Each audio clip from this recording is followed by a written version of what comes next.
It's a nice setup you got here. I always see it online. I need to figure out how to do mine. I want to do a podcast too.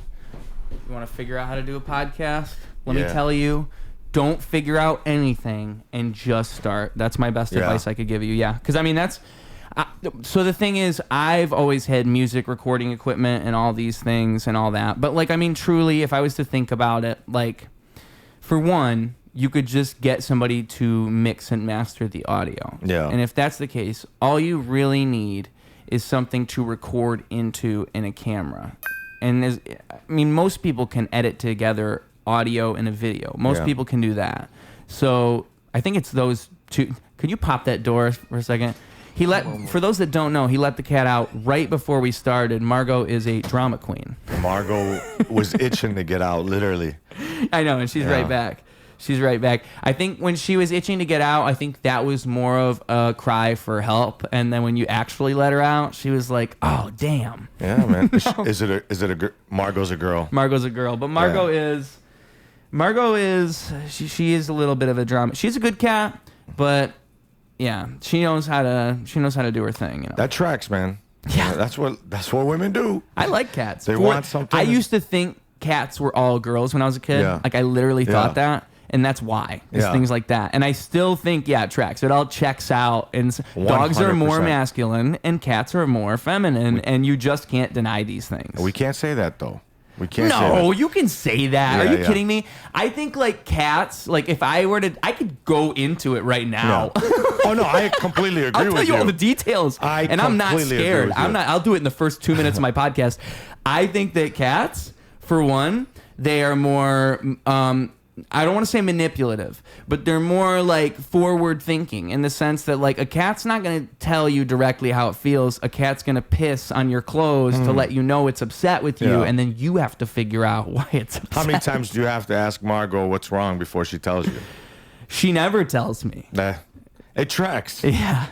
You got one? I think that was a good one. Yeah. You got another comparison? Ah, fuck, man. Like, what else? I could probably come up with another one real quick. I've never had a cat, but every time I see one, like you said, it's very feminine, you know? Like, they're just prancing around, and it's a beautiful thing, you know? Prancing. They're prancing is very And then feminine. dogs, you know, they're more clumsy. You know, some are, but some are. You know, like, if you got a Shih Tzu, I guess, a little more feminine. I have a Shih Tzu, by the way. Okay, well, with that being said, I'm just speaking very generally over the entire species. Because, of course, there's like more feminine dogs, more masculine cats. I've seen some masculine cats. Like, you ever see some, like, buff dude cats? Yeah. Only online, never in person. They would beat you up. Yeah, dude. And they look like they fucking walk, like on their hind legs only, you know? Not on all fours like usually. But, I mean, the other thing is they're called pussies for a reason, right? A pussy cat. Wow, good. That's man. Never very thought about it until observation. just now. You know what I mean? I love the word pussy. Yeah. I enjoy it, you know? Now that I think about it, I really do like cats. I do really like pussy. Yeah, no. And what is he again? A mountain feist. A mountain feist. So what do they do? Like chase off they coyotes hunt and squirrels. Shit? Oh, okay. I was hoping that word wouldn't bother him, and it didn't. I'm surprised. Usually I say the SQUIRRELS's, but I said the squirrel word, and he's doing great. You must have tamed the beast pretty well. But yeah, it's he loves barking up them trees and doing all them things. Same with my dog. He loves... I can't even say the word around him either. And if I want him to go outside, because he doesn't like going outside, I was like, yo, don't you want to go see your S's? Yeah. And he's like... And he'll crawl up from under the couch, and he's like, all right, let's go chase a few around. Yeah. But that's it, man. He hates going out for walks, dude. How old is he? He's 5. He doesn't like walking? Sometimes he does. Like right now, I don't know if you noticed, but they're like berries falling from trees. Yeah. Like blackberries, raspberries. I don't know if they're raspberries, actually, but that's all the fucking berries I know. Blueberries. They're not blueberries, but they're blackberries. Okay. And so right now, you could just pick them off the tree and eat them. So there are like 3 trees in my neighborhood, and on the floor it's littered with them. And he wakes up and he's like, "Let's go for a walk," and he takes me directly to that tree, and he'll eat like 30 seconds worth, and I'll be picking from the top, and then we'll go. Now his shits are like really purple, really healthy looking, you know, with seeds in them, and I'm just like, it's got to be good for him, and they're delicious, by the way. If you ever walk past one of those trees, any of you out there listening, pick a few, eat them. And I remember I told a friend, they're like, oh, you just pick them off a tree? I was like, would you rather them be sprayed down in a place you don't know, fucking shipped to the nearest grocery store, put inside plastic, and then they tell you got to wash them before you eat them? And that to you is much more, like cleaner than just picking them off God's tree and eating them. And no one's spraying. Well, I think what my question would be is, how do you know that these mystery berries aren't poisonous, right? Oh, just fucking trial and error, dude. Like, right. I ate a bunch, and you know what? I'll tell you how. My mom, we were walking in. She lives. My parents live in Skokie, and we were walking, in her neighborhood, and she's the one that stopped and ate them. I was like, "How do you know?" She's like, "Oh, we used to have these in Iran," and she just started, downing a few, and I was like, "All right, let me try it." And they are the sweet, and they stain. So like, if you grab one and it bursts in your hand, I mean, you could see my fingers are blue. You can't, like, okay, if you gotta see. Yeah. This one's a little, and I've washed my hands. I showered today, I promise. But, dude, it'll trail all the way down your forearm and stain for a couple of hours, and you have to go wash right away. And the fruits that you get at the store, they don't do that. It's rare that you even bite into a blackberry and it'd be perfect. It'd be perfect. Like, usually you're like, oh, this one's a little too stiff. You got to wait until it's about moldy to eat it. And if you wait too long, then obviously it's too moldy. But off a tree, they pluck right off, man. Or they fall, like, they literally will. If you stand there long enough, they are literally falling off. And those ones that are falling off, they're the perfect ones. So you just got to, just a little tug. If you didn't know this, I mean, we're all city people, bro. No one knows this shit. But all you have to do, if you go past an apple tree or anything, the ones that are ready to go, like, God's trying to tell you, like, eat this one. You just pull a little bit and it'll fall right off. It'll fall right off. I think that everyone should be able to go up to a tree and pull a berry and eat it. But instead, we have to go to these stores where the medical industry is poisoning us. Dude, I would completely agree with him at that point. I would say, yes, you are absolutely right. And it's funny because Just go to the tree and grab it. Grab it. No. Don't grab. Tug. Oh. You got to tug a little bit. Tug. Yeah, because if you grab, you're just taking. It might not be ready.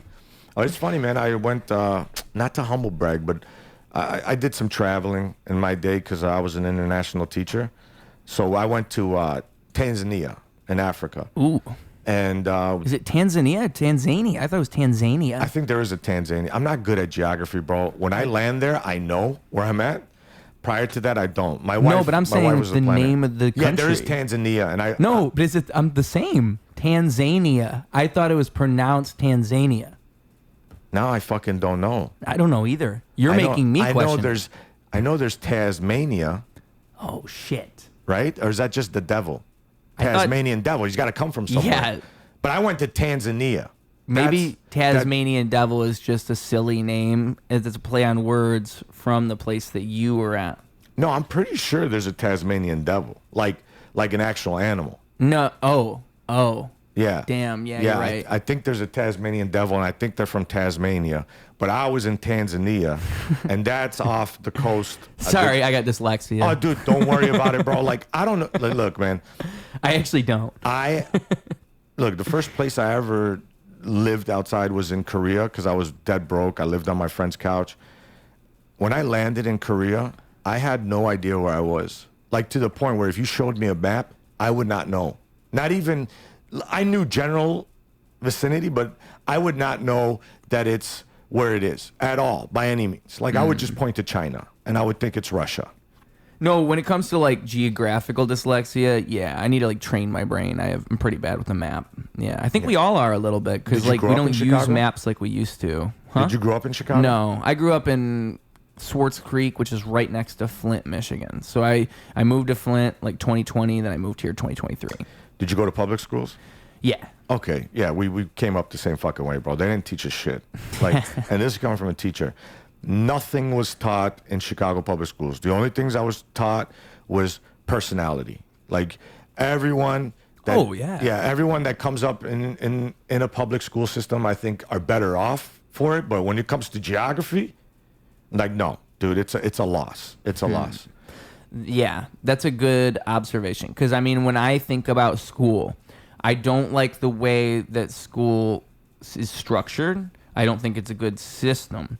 But it did socialize me, and 100%. That was incredibly necessary. And like right off camera up there, you can see it. It is my Coming Home Prince trophy. I was voted the Coming Home Prince my junior year, which is nuts to me because I wasn't like a popular kid. I was like, I hung out with a couple people, and then like, so it just makes me think like how community works. You don't really realize how community works. Even if you think people don't like notice you or like you might just convince yourself of these things. Like, what is Coming Home Prince? That's like when you don't know. So that's like coming home. Like so it's like if the whole class just is given the opportunity to vote in any student, and like who do we want to be the representation of our class for this upcoming dance? It really is arbitrary. Yeah. But it's coming up, and we're all gonna vote, and then they all vote. And like I had rapped in high school still. Okay. I did all these things like way back then. Like I would do it on the school news program sometimes and things like dope. I think I did a rap battle. I wish I could find it. There was a rap battle that happened. Yeah. Did you win?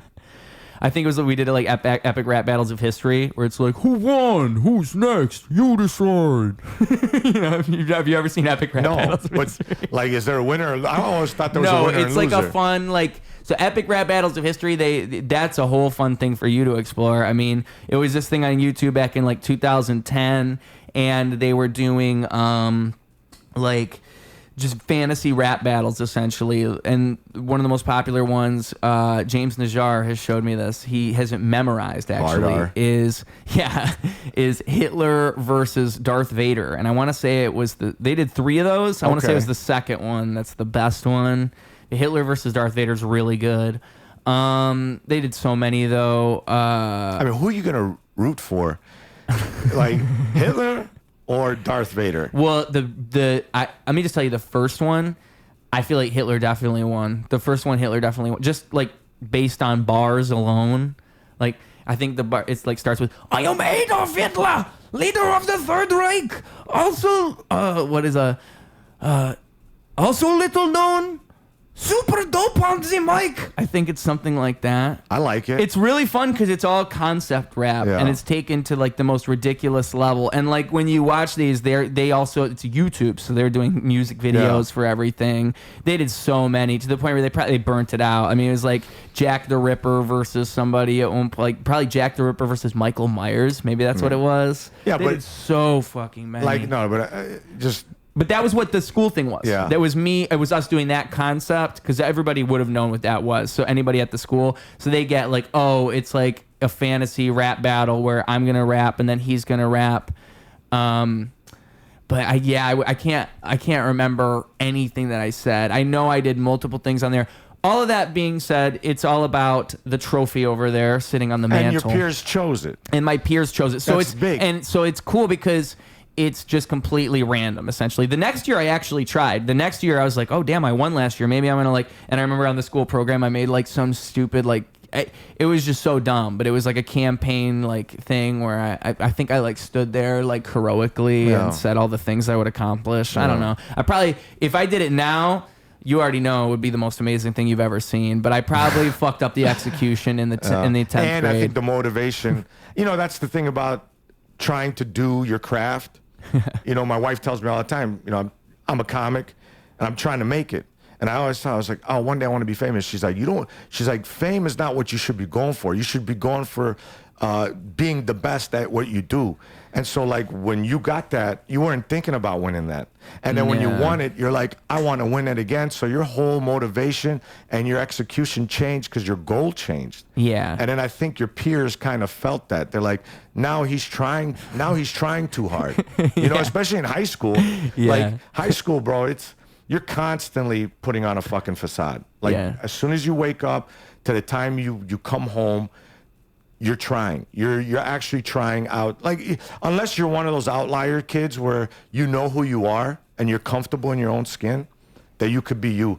But I wasn't that kid, bro. Most like, people aren't. Yeah. I mean, I'd say 95%. But kids, Yeah. I mean, 99%. You're no always kid trying. is self-assured. You're always trying something new, and you know, does it work? Does it not? And at that time when you did that, you obviously found out, hey man, what did I do last year that worked? And then now, like, how old are you? 27. 27. So it's like 10 years later, 11 years later, you realize, oh, I just wasn't myself. You know what I mean? I was actually trying to do something that maybe wasn't something that was on my radar. You know, no, time. I should have wrote a rap.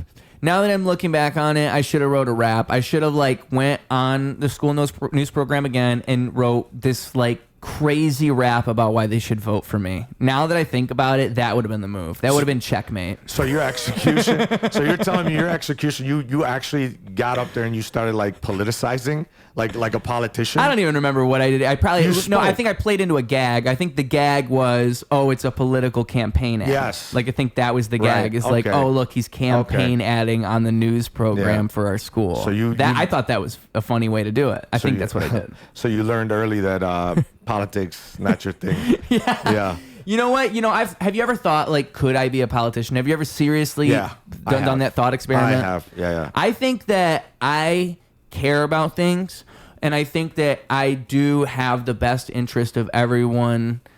Like I think those things are true. Like I would want to achieve the best for everyone, but I think it's so easy to even like as soon as you begin getting involved in such a world to just become embroiled within such a naturally divisive way of thinking. Like everyone's going to define you as this or that, and so everything you say it's always riding on every word you say. Yeah. As soon as you introduce yourself as the politician, Right. like now it's a lot harder to let your shoulders down and like just be cool. And even if you do that, now it's like, oh well, look, now he's trying to be cool and act normal. Like people criticize you no matter what you do. I mean, that's the job. It seems such a and it just seems like such an impossible job. And I also think that even if you had the best interests of everyone, and like you really want to do the best thing, you might even have the first couple of years of your career where it looks like that, and everyone really thinks that. And then all of a sudden you like get to DC and you see how that system really works, and just the whole thing falls apart because you realize, oh, I could never hang out here for more than 3 to 5 years unless I adapt to this. Right. And that's the truth of the stories. There's no way you don't adapt to that system and then stay there. Yeah. So it's just so crazy to me. Like I think there's no real way up you could like somebody who really, really, really, really is like Jesus himself. If Jesus himself came to the earth and he was to become a politician, I think nobody would vote for him and he would get kicked out of. I completely agree with you, dude. And it's sad. Yeah. It's sad. But being a teacher, it's like that because everyone watches you. You couldn't post certain things. You couldn't say certain things. So you are the micro version of a politician. Because if you fuck up, Wow, I never thought of it that way. Yeah, you can't be drunk publicly. You can't be high publicly. Like if a parent sees you and then it goes into the community, they look at you completely differently. And when you ask like, oh, have I ever thought about it? I have thought about it, but never on a federal level. I'm like, I could do something Like a locally. mayor. Not even like I don't see. And that's another thing I never learned in school, bro. Like who the fuck just handles shit like right here in the neighborhood? It's not the mayor, right? It's like the alderman. You think so? Yeah, because they have different district aldermans. I don't know because I didn't grow up here, so it's different What did you where guys I'm have? from. I think it's just a mayor. There was just Just a mayors mayor? and stuff like that. Like, of course, you have like police departments, but I think it's just a mayor of an entire. Well, there's a mayor of a town, but then maybe like the county has something else. Yeah, and then you have. I mean, the city has a mayor. Yeah. But you must, or a town, because Lincolnwood has a mayor. Skokie has one, right? I don't fucking know. Yeah. So townships, cities. But I thought about it. But then again, like you said, on a federal level, 100% you're right. You only have 24 hours in the day. So you might be the most gung-ho, Jesus Christ living person who wants to help everyone. And all of a sudden you get into this mix and you're like, holy shit, the day flies by. I can't really get anything done because these systems have been in place for so long that either I ride the ship if I want to stay here, like you said, 3 to 5 years plus, or I become the contrarian to everything and I get voted out immediately. Right. And then not only that, they can make you look bad. So you could be Jesus Christ, but by the time you leave, they can have you looking like you're Darth Vader or Hitler. Which I wanted to ask you, like, okay, so you're in a stadium, okay, and there's going to be a rap battle. Yeah. It's Hitler and Darth Vader. Right. Who the fuck are we rooting for, bro? And are we going to go based on bars? Bars only? Because it's Hitler and Vader. They're walking in with a reputation. You know what I think's funny about it? So first of all, I think naturally they would lean towards Darth Vader just because, one, he's a fictional character. He didn't actually murder people. I think that an audience knowing that would probably go Vader. With that being said, I think what's really funny is just this dynamic where we're all on Vader's side and then Hitler's bars are just so good that he kind of wins us over. Even your Jewish friends are like nodding their head. They're like, bro, he's got a point, you know? You're like, dude, okay, like, so I can clap too. He's like, you get the pass. And you're just like, fuck yeah, okay. But no, if they were both. What do you call those hats they wear? Yarmulkes. Yeah, they just pass over a bunch of yarmulkes. Everybody gets to wear one today. It's funny, man. I know. I worked at a JCC for 7 years, so I know, like, the rituals that they have and their prayers, like Aruch Batar Unoi, Melech Halam, Hamotzi Lechem Min Haaretz. That's like the prayer right before they drink the wine. I don't know, or slice the dick. I'm not sure. It's one of those. Yeah. But, good people. Good people. They're all. Everyone's good. Everyone's good. But if I had to choose between Vader and Hitler to root for, okay, it would all come down to bars. Yeah, that's what I think. It would all come down to bars. I mean, I'm a rapper, though. So, I mean, I'm biased. Yeah, I would come to melody. It would be melody. Because I would have to be really involved in the lyrics. So whoever can get my head bobbing more, that's who I'm going for. I mean, that's it. I mean, when I hear you rap, I can hear what you're saying, you know? So, like, I can decipher some of the words you're saying. Like, when I saw you perform at...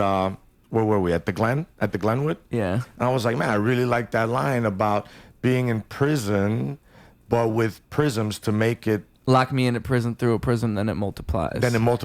I like the line right after that, too. It's like, lock me in a prison through a prism, then it multiplies. Told you guys. Yeah. Yeah, just a nice way to follow that. But when you said that, and I came up to you and I was like, yo, man, that was fucking deep because... And I thought it was completely opposite of what you intended it to be. I was like, man, yeah, I can't imagine. I don't intend it to be anything for the record. Yeah. But continue. Yeah, that's what we talked about that afterwards.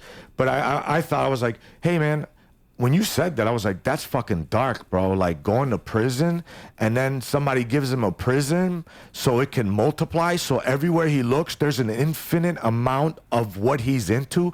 And I'm just like, that and then all the lights and colors to fucking tell him, hey, you are in prison, bro. Everywhere you look, it's that. And if you look, it's actually multiplied. So better not even fucking just close your eyes, bro, and die. That's what I thought. You described it better than you did the other day when you described it to me. Like, the way you described it just now was better. Because I like your interpretation of it more than my previous interpretation, and that is my new interpretation of what I meant. Yeah. Yeah, that's what you say. You're like, no, that's what I intended. It's actually better. Well, no, because I think, like, the thing is, there's something about art, and especially the way I write things, and I don't think that the way I do everything is right. I think there's a million ways to do it. But I think, like, the art I like tends to be stuff that... Like, I like David Lynch's approach to filmmaking, where it's like, I'm not supposed to be explaining things to you. I'm not supposed to be giving you the answers. I'm supposed to be giving you a template through which you get to create the answer, and then you present the answer back. Yeah. It's about that conversation between the artist and then the person who's observing the art. And that's the cool part. So when you tell me that, that's the cool part. Yeah. Because it's like, I didn't create that meaning, but that makes more sense to me than what I had previously even, and like, so it's, you know, it's kind of makes me think like how sometimes things just come to you. Sometimes ideas just come to you, and it's like allowing that to flow in that way. Sometimes the idea blossoms into a different idea. Yep. Sometimes I'll listen back to entire, you know, you mentioned Billy Corgan and Joe Rogan before we started recording. So Billy Corgan said to Joe Rogan something that I've never heard anyone else describe before. And he's talking about how like sometimes because of the way he writes, he'll listen, and he learned how to do it in a way. He was describing like he figured out that he could do this, and he did it. And it's like he'll write about something that hasn't happened yet, and then it'll happen. Or if it'll like he will write about something and not realize the significance that it had, and then realize the significance later, like something like that. I think it was the second one where he would realize the significance of something he wrote after he wrote it. And I've had that happen to me multiple times. Yeah, I did where I'll listen yeah. to something after, and I'll be like, holy shit, like I was talking about this and this and this, and it hadn't even happened yet. There's a girl I was dating, and we broke up during winter time. And there was this album I did when I was in a band, and I wrote it was kind of like the theme was a bunch of different seasons. And I think the hook of one song goes, summer's over on her way to the moon. I never thought I'd spend the summer alone. Summer's over, wide awake in a tomb. I never thought I'd call a casket a home. Dun, dun, dun, dun, dun, dun, dun. But again, like almost like seeing the writing on the wall. And then like another one was that was rock, right? Yeah, it was like an indie rock pop, type of thing. Yeah, indie rock. Yeah, yeah. That's another thing I can show you after we turn the camera off here. Yeah, dude. That was that's like that era taught me a lot. I really liked being in a band, and it taught me a lot about how to use my voice, because like before that I just rapped, and that really taught me how to like.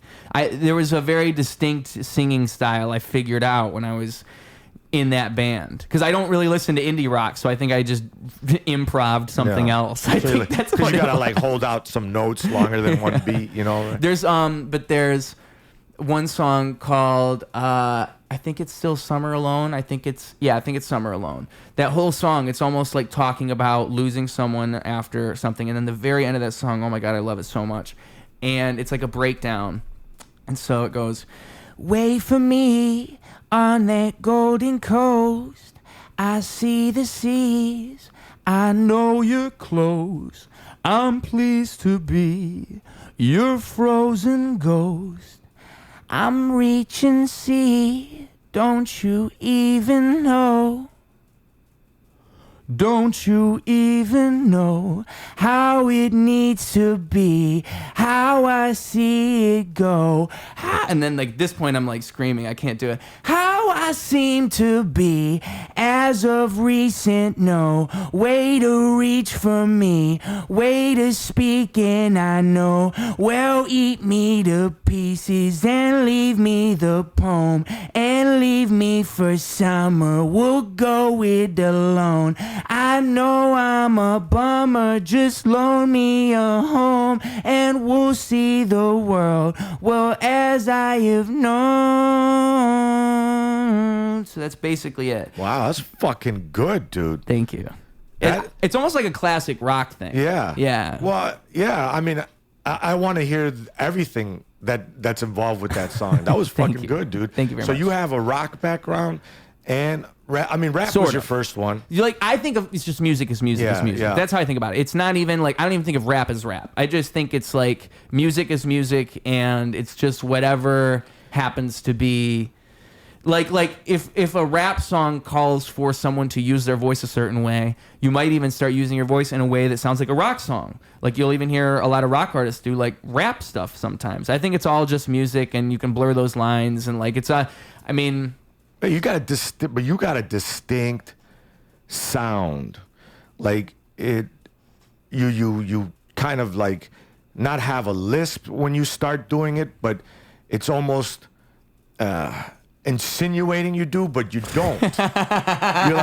you're like I'm waiting for him to like spit with his tongue between his teeth, but it doesn't end like that. It ends, you enunciate everything. Yeah. But again, your voice changes, and then when you were singing, it's completely different from your raps. It's completely different. There is there is a little familiarity. Obviously, it's your voice, and there is that delivery of the rap still there a little bit, like very little. And I think it's fucking cool. Yeah. And there's nothing. I don't know. I don't even know what that could be considered. That's like it's like being a director, like a movie director. Like you can watch a movie, and if you're into directors, you can tell, like, oh, this is I see how Martin Scorsese, like this is a Martin Scorsese film because of this, or this is, Quentin Tarantino film. You don't have to even know that it was that, but if you just jump into the middle of the movie, you're like, this looks familiar. Right. This has something.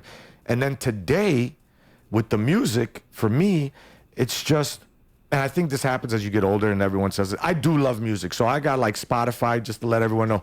I listen to Spotify and I have it discover me songs weekly. And that's all I listen to. And if I like a song, I like it. And I don't even know what genre it is. It's probably like house, but blues.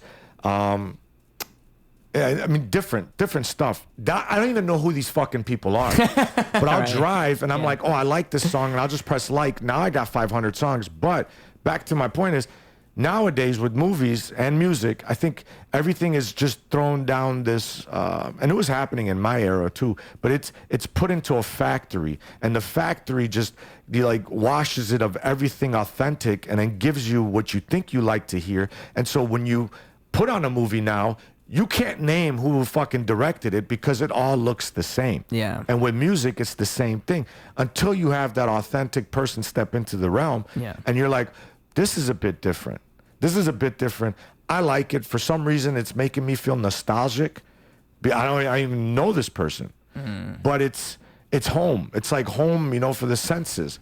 And I think that's what we're missing a lot of. And that can go. And anywhere, you can go with that with food. You can go to fucking any fast food place, they all taste the same. But if you step into a mom and pop shop that's cooking their own shit, you're like, this tastes different. Yeah. And I think that we need more people like you. You're young, but your voice, everything. I mean, the stuff I saw today, I'm like, this is the shit that people need to hear. Thank you. At least the younger kids need to hear it before they're fucking whitewashed with whatever is whitewashed the term. I don't even mean that like. See, like the problem is I try not to be a hater, but I agree with everything you're saying, right? Like I try my very, and I'm not saying you're being a hater, but just like I try my very. I am. I'm like I am to a certain degree. I am, and I fucking and I stand by it. Like I am hating on certain things, and that's the thing about art. You can hate it, and I hate the process shit, but go on. Well, I was just like, because I know it sounds egotistical for me to go that direction and say like I'm doing something that no one else is doing and this and that. But like I do truly think that like, I don't know, it makes me question because I think partially what's happening is you have algorithms determining the way we think. It's backwards. It's supposed to be the way we think determines the algorithm, but it actually has all turned around, and now we're trained by algorithms, and the algorithms figure us out. Like think about it. If you're somebody who scrolls, so how often does an algorithm determine what you're about to see? If that's true, like you scroll and you spend 30 minutes scrolling like on an explore page or whatever, you have just allowed that algorithm to determine the 30 minutes of your life. It picked it for you. It curated it for you. It decided your personality in a sense. And I think when we condition ourselves to that all the time, like we do with social media all the time, we become that, and then art suffers. And I think that like on a grand scale, that's probably part of what's happening. But it's just you can't really... It's hard to imagine. It's hard to conceptualize. You can't see it. Yeah. Like you can't really see it. So you can never prove it. You can never do a study. Yeah. But just how could it not be? No, they've done that. There's all these other fucking influence. I mean, just like they have done studies at least on, I guess, with girls and their confidence and all this and how social media affects that. They've done studies like this for sure. Well, they saw like that documentary. Like, well, but before I go to that, when you're talking about not being egotistical, ego has such a negative connotation to it. I think there's value to ego for sure. There is huge value to ego, especially if you're a performer. And to start things out by like saying, you know, and it's humble to say, but it's not true. Like to say like, oh, you know, I don't want to sound egotistical, but to say that I want to sound different. Yeah, of course you do, bro. And as a comic, I want to be authentic. Yeah. I want to be... Well, you know one thing, though? I think you set yourself up in this weird way when you say, I'm different, I'm the best. I think you're just setting yourself up. You're putting these expectations so high. Yeah. And that's more what I try not... I think I'm just almost like, oh, I don't want to burn myself out like that. Well, but it's a scary thought. It's a scary thought. Now, to think you are the best... but you also have to think you're the best. With all that being said, you have to have a big ego and think you're the best. A rapper? Oh my God, I'm the greatest rapper of all time if you ask me. Yep. But that's that. And that's the truest. That's the truest feeling. Yeah. And there's nothing wrong with that. But I guess what I'm saying too is like taking that then and then putting that on everyone else and saying everything else sucks. Because like I do really think there's so much mediocrity, and I don't want anyone to take that personally. But I really do think that, and I almost think it's like a natural state of things. Like, to be good, to be actually good and creative and raw and stick out and be that cult of personality, you do have to be something unique. It's like the law of it. You're unique. You stick out. And so I'm pretty sure there's a word for it. I've read about this before. It's like an actual law of nature that exists. Like the top percent, maybe it's like 1%, maybe it's 0.1%, is going to have most of the resources. It's going to dominate whatever industry it's in. You could observe this in any industry, in anything. Yeah. It's not just like it's because people would then say like, I think it's one confusing thing because power structures look like all kinds of things. But if you look at power structures going all the way back, the one that's always the same is whatever the thing that dominates gets all the resources. And I think it's going to happen with talent too. I think pure talent dominates and sticks out in the very end. And like, I think comedy teaches you that in this cool way where it's like you can't lie to yourself because the audience won't lie to you. So like your talent has to win in the end, and that's it'll carry you all the way. It just has to be your talent. Like sure, you can make connections and you can be a hack and kind of do those things, but even then, that's not going to last forever. It's really your talent that's going to carry you forever. The mediocrity thing, I think. It's everywhere. But some people, I think, you know, like you said, like, oh, I'm the best and I don't want to have to bestow that on anyone else. That's the annoying part, to be like, hey, I'm the best. Listen to me. And I think everyone else is garbage or mediocre. When people heard that before, too. And that sounds dickish, but I'll tell you what, man, there are a ton of people, and again, like you said, the 1% that rises to the top. But those 99%, I would say 85% of them are happy being mediocre. There are performers out there that are like so happy and content. And there's nothing wrong with it being just entertaining to the point where they're like, I make decent stuff because I enjoy it to this level. Yeah. And I know that that's where I stay. And whatever I try to do, I can't get to that level. And that's a humble fucking feeling. And with sports, it's like that. Like, you join a tournament, let's say. You join a tournament, you know right off the bat, you're going to try your hardest. You want to win. But you got 3 or 4 teams that are going to dominate this tournament. And you're like, okay, so what am I doing here? And if that's the case, like, then there should be no tournament. But it's entertaining for everyone, and everyone is happy being involved. But there are those 2 teams that really think they're the shit. And they think they're going to walk away with it. And that's where you get the beauty of life, because they're eventually going to meet each other. And they truly believe that they're going to win the game. And that's the only time you get the passing, fleeting moment of like a special moment, dude. It's just special. It's cool to hear you connect that to sports, because it makes me think. I was literally listening just yesterday to Derren Brown on Joe Rogan. I never knew he did Joe Rogan. And then I was listening to him on something else too. I think Diary of a CEO, which has like 10 million subscribers on YouTube. Diary of a CEO, yeah. I just found it like 6 months ago. I had no idea it was this huge podcast. Like, that's huge for a podcast. 10 million? Holy shit. And it's like not even... the format it's really interesting. Like they really are like going in depth with people, so it's cool. But It was Derren Brown. Are you familiar with Derren Brown at all? No. So he's this amazing mentalist. He's done so many crazy things. And the reason is he the one that works with the athletes? No, that's Oz Pearlman. Okay. And Oz Pearlman, that's actually the reason I started falling into this rabbit hole, right? Because Oz Pearlman was just on Joe Rogan. Yeah. And he did you see anything from that at all? Probably. You know, it was I listen crazy. to him all the time. It was one of those things where it got talked about. So that's why did you see anything about someone predicting Joe Rogan's pin code? Oh, yeah, I did see that. Yeah, that was it. So he predicted Joe Rogan's pin code, and Joe's like, oh, I didn't like that. Yeah. And, then at the very end, honestly, at the very end, it's all, so I don't imagine Joe Rogan would play along. That's what's so crazy. Because, like, people like this who do these crazy, unbelievable things, your brain naturally thinks, well, they have to be in on it. There's no way he's planning an actual thought in their head or reading their minds and actually getting He is the algorithm pushing the thought. You know, like, he's the human algorithm. He's like, you're only going to do a binary way out of this, and I know which way you're going to go because I'm actually, he talked about it. He's but like, that's the thing, is him talking about it and saying that could also be part of the trick. Like, there's only, he could be misdirecting you as he's doing that. He's explaining while he's doing something down here, or as he's like, and I think he's got a certain rhythm in the way he speaks that's almost hypnotic, which is strange to me because he claims he's not doing any hypnosis, but I don't know. Yeah. He'll randomly snap sometimes during the stuff. I've watched a lot of his clips now because there's so much crazy shit he does. I gotta watch that. Unbelievable. I never watched the full length. Now you got me want to watch it. The Joe Rogan one. Yeah. And then watch him on Flagrant with Andrew Schultz. Yeah. Because what he did on Flagrant is also just crazy. I don't want to spoil it, but he was able to he'll stack things. So not only is he predicting one thing, he's predicting like 5 things at once, and it doesn't even make sense.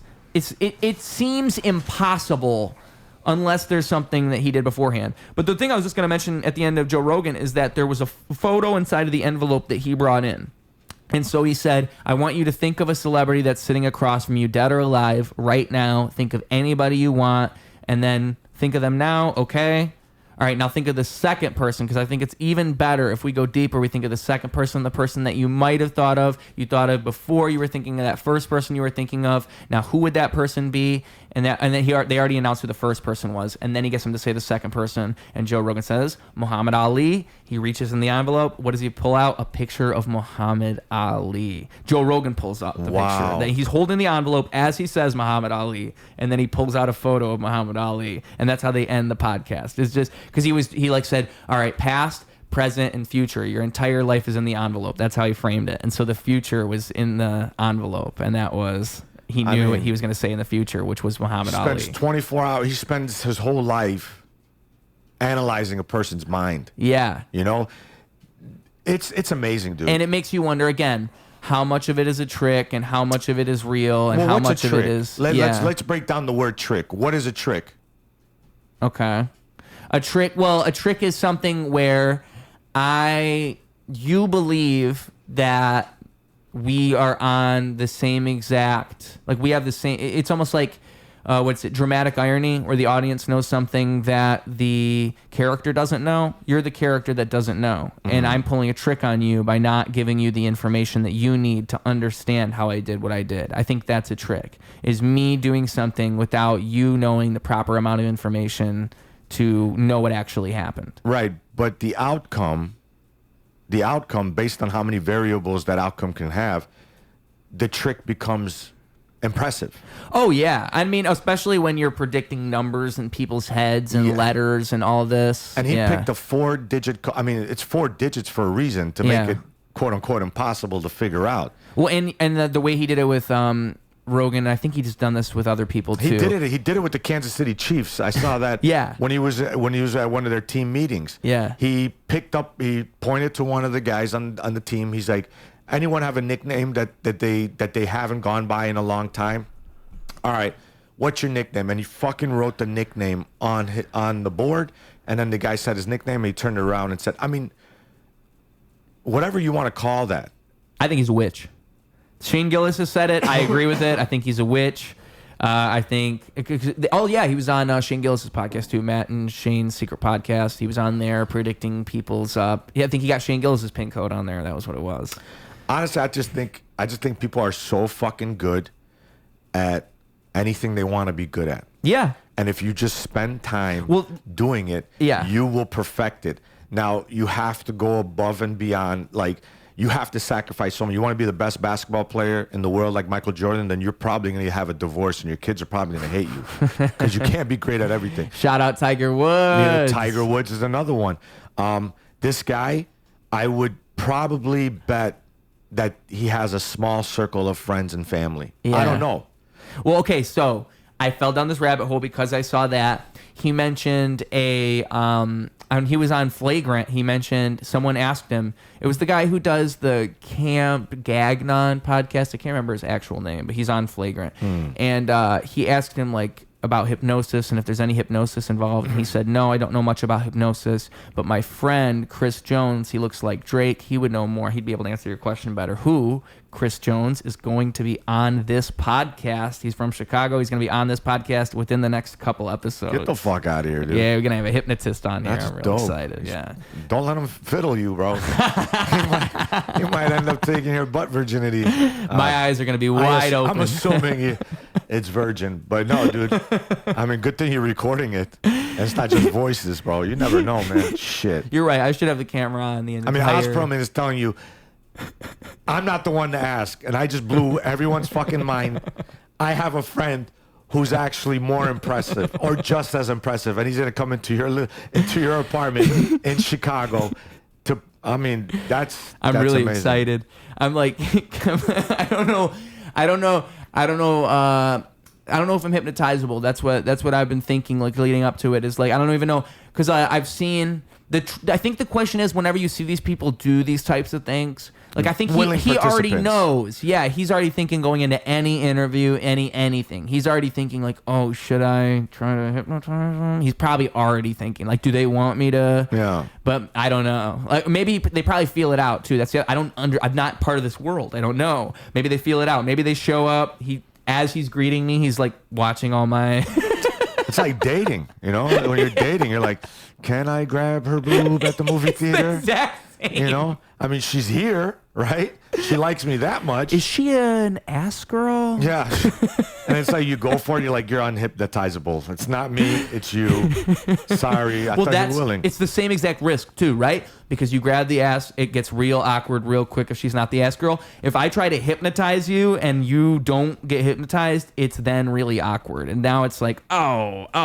And it's a really weird next 30, 40 minutes. So is he good enough? That's a good point, because how impressive is it if you're pulling one person out of 100? And now if you line up 10 people and he's hypnotized 8 of them, 7 of them, then I'll be hypnotized, because that's just like, the balloon popping thing where you're like, hot or not or whatever. Can you go and spit game to 10 different people and have 10 different people like you? It is a form of hypnosis. And that's why the Oz Pearlman thing is so crazy too, right? Because he's going on all these different podcasts with notable people and getting all of them. That's why again, it makes me think, like, even if it was fake and they were in on it, how could everyone be in on it? And that doesn't even make sense. He's guessing names in people's heads, all this. They'd have to be in on it, but they couldn't be, because that would be everyone. And it's just the odds of no one... Are they all American? It's a bunch of different... No, I think... that's a good question. I don't know if he's went on foreign television or not. I'm just saying, maybe like...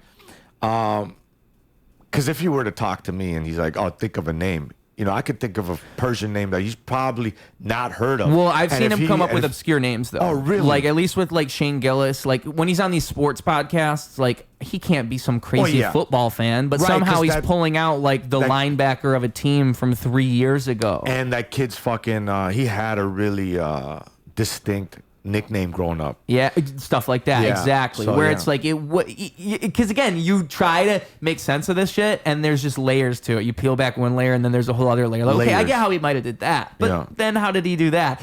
There's one I see him do a lot with Oz Pearlman. We're talking about where he'll do stuff with pin codes on dollars. He'll say, okay, grab a dollar from over there, and then the pin code on the dollar just happens to be the numbers that he got these 3 people to say. Like, you will go through the trick, and all the numbers numbers seem to be random. And then, oh, what's your birthday, by the way? And then, like, yeah, it tends to be birthdays. He tends to pull out birthdays where it's like some random guy's birthday that also happens to be there.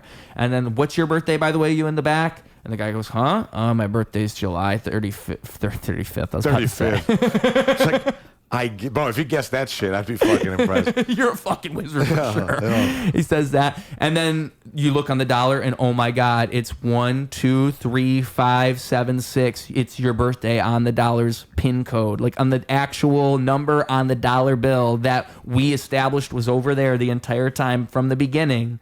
I have the numbers that are your birth. It's like, one, how's it on the dollar? Two, how the fuck do you know his birthday? Like, and then also everything else he does in the middle. And so, and it's just crazy. And the reason I brought all of this up is because you connected it to sports. And so just yesterday I was watching Derren Brown and Joe Rogan, how I fell into this rabbit hole. Because Derren Brown, one of, like, Oz Pearlman, a mentalist, one of, like, the best mentalists of all time. Derren Brown is probably, like, there's not a whole bunch of mentalists, but he's, especially in the UK, he's, like, known as the best. And so he was talking about how he's breaking down, unlike Oz Pearlman, because Oz Pearlman's got a very showmanship essence about him. You can tell he's always on, always performing. Probably because he's constantly doing the thing. He's trying to work. Annoying as fuck in like real life. Like you can't hang out with someone like that. It's like a comedian that never knows when to stop doing bits. Exactly. Yeah. Exactly. You know, we know a few of those people. Yeah. I'm not gonna mention names. It's just he's just exhausting at a certain point. It's like, bro, I can't non-stop. Right, you know? But if he's a great comedian, there's a payoff to it. Yeah. You know, but if he's just mediocre and you're doing that shit. But this guy is top of the game. Yeah. Now well, I was just gonna say, so Derren Brown, he'll break it down in a much more organic way. Like the way he's talking about this stuff is much like you don't less feel like he's a work. You don't feel like it's a work, yeah, like you're watching a professional wrestler cut a promo. Right. You feel more like he's actually speaking from the heart. And he was talking about how like it's a lot of it is just based on the stories we tell ourselves with hypnosis and with reading people. It's all about creating a story, and it's all about like that's what we are. We're all built with. It's our framework of thinking is creating narratives, and that's how we do it. And so what he's doing when he's hypnotizing you or doing one of these tricks is he's overriding the narrative in your brain, and he's doing that consciously. So he's creating a story for you, and it's all about control, and it's all about me controlling you and me making sure that you don't see when I flip that card like this, because you were thinking about what I was doing over here because you saw me move my hand, and I knew you would look when I moved my hand. Yeah. It's all those little things that you don't think about because you think we're just talking. Yeah. And like and it's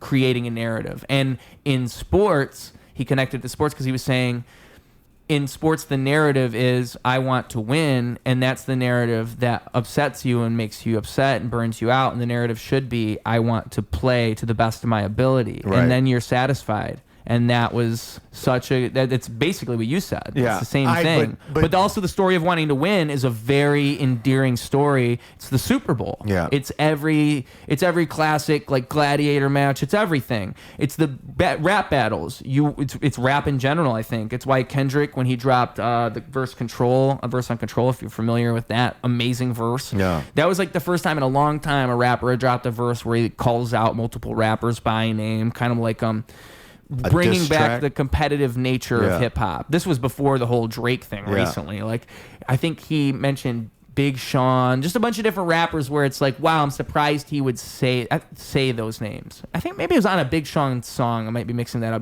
But it was a bunch of different rappers. So is Kendrick Lamar trying to rap to the best of his abilities? Or is he the 1% that's like, I'm the best? He's the best. Right. And I've seen Kendrick Lamar say in interviews, he said, like, you should always be trying to prove that you're the best. And I agree with that. I agree with that. But like you said before, it's such a good point. That's not everyone's goal. It's not advice for everyone. Because that is such a good point. Like, one thing I think is a good question to ask people is, what is your goal? Like, what are you trying to do right now? And like, you know, it might be a basic question, but like, what is your goal? 3 months, a year? People hate 10 answering this years. question. But I mean, like, it's so important just because it's like what you said about being humble. Like if somebody is an open mic comic who doesn't even want to get booked for shows and they just want to get to a point where they have a solid 5-10 minutes and they're not worried about getting booked for a show, power to them. If somebody's working shows and they don't want to be working some like crazy opportunity yet, they just want to be doing these shows and not do anything crazy. Right. They should be happy with that. Pacing themselves. There's like something about humbling yourself and pacing yourself and knowing where you're at, like being okay with the reality of where you're supposed to be right now, because you could put yourself in a bad position and then like just you weren't ready yet. Right. And that's actually the truth, but you might not realize that, or you might go into it not knowing that, you might go into it knowing that, but in denial, and it just, no matter what, you're going to feel ugly and disgusting and have shame, and it's just a bad experience. You have to have the foresight to know. You have to. That's a really good point. I used to box, and I boxed competitively, amateur. And in Korea, I fought a few tournaments. The first tournament I was going to fight in, my coach looked at me and there was a poster of it at it. And this is fucking crazy. But I used to box when I was in my teens, and then I stopped because I was just a fuck up. I was doing drugs, just hanging out with the wrong crowd. So I stopped. And then every year I was like, oh man, when you're young, you think you always have, next year. And when I was 27, I moved to Korea, and I was like, man, I would like to box again. They opened up a gym like a block away from the house. They constructed. I was like, oh, what are they making? They're like, it's a boxing gym. I'm like, okay. I took my coworker because she spoke Korean. I was like, can you go talk to this guy for me? I want to start boxing again. She's like, okay. So she took him in. She took me in there. She translated for us. And the guy's like, okay, well, if you want to come box, it's cost this much. I didn't have money. And I was like, okay, whatever. And then I trained there, and he's like, okay, well, you're pretty good. If you fight, you can come for free. And I was like, sure. And he pointed at the poster, and it was their biggest local tournament. It was their biggest tournament in Seoul at the time, KBI tournament. And he's like, you will win this, but this is the base level. And I looked at him, I was like, dude, no fucking way am I gonna go to this tournament. Like, no way, dude. I just want to work out, maybe spar a few rounds. And then anyways, I get into it. And he kept telling me, he's like, you have to do this, bro, this guy was a fucking tatted up Korean guy, bro, smoked, and he had scars on his face, and the way he would look at me and tell me. You gotta do it. But he wouldn't, the thing is, we couldn't speak to each other. No. So we had to constantly translate. This is before Google Translate, so we would have to just mime that shit. And he would basically be like, you have to do it in Korean mime. And I was like, okay. And for folks that don't know what that looks like, it's aggressively tapping the sign. Yeah. It's like while they have a cigarette in their mouth. I mean, they smoke so much. I used to smoke too. But anyways, fast forward, tournament's coming up. I didn't think I was ready. And then tournament starts, and long story short, I win. I win the tournament. So he's right. Fucking, it was like the best day of my life. Wow. And I actually met my wife at this point. I'm like sending her clips of the fights, and I'm like, hey, check this out. She was not impressed at all. She's like, okay, I don't give a fuck, And I'm like, what the fuck, dude? All right, whatever.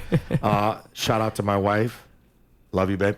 And then to fast forward it back to the point of mediocrity, right? So then I go to the national tournament, because you win that tournament, you go to the national tournament. And at the national tournament, I'm watching all the other fighters, and I look at my wife, and I see this guy fighting, and I'm like, that's the guy who's going to beat me. I was like, that guy's going to win it all, and he's going to beat the shit out of everybody, including me. I was like, I don't know if you want to be there to watch that.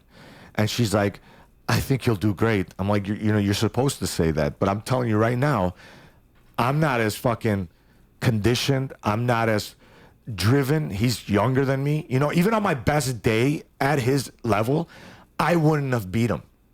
I knew my plateau had met, and I fought him for the championship round, because it was a tournament. It was a 2-day tournament. I won my fights. He's winning his fights. It was like a movie, dude. We're just sitting there watching each other like perform.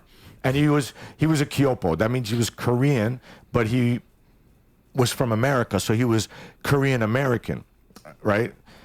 And then our fight comes up. We start fighting.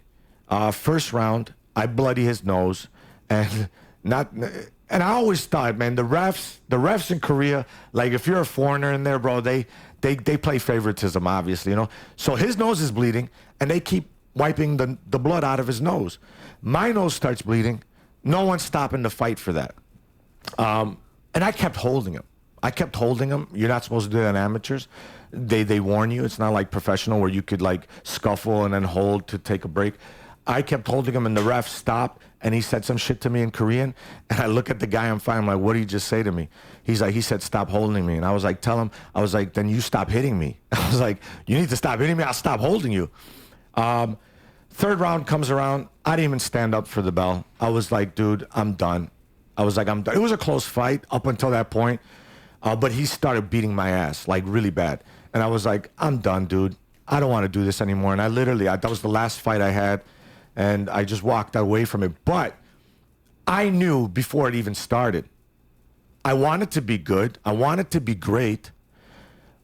In my heart, at certain times, I knew I was the best one in the venue.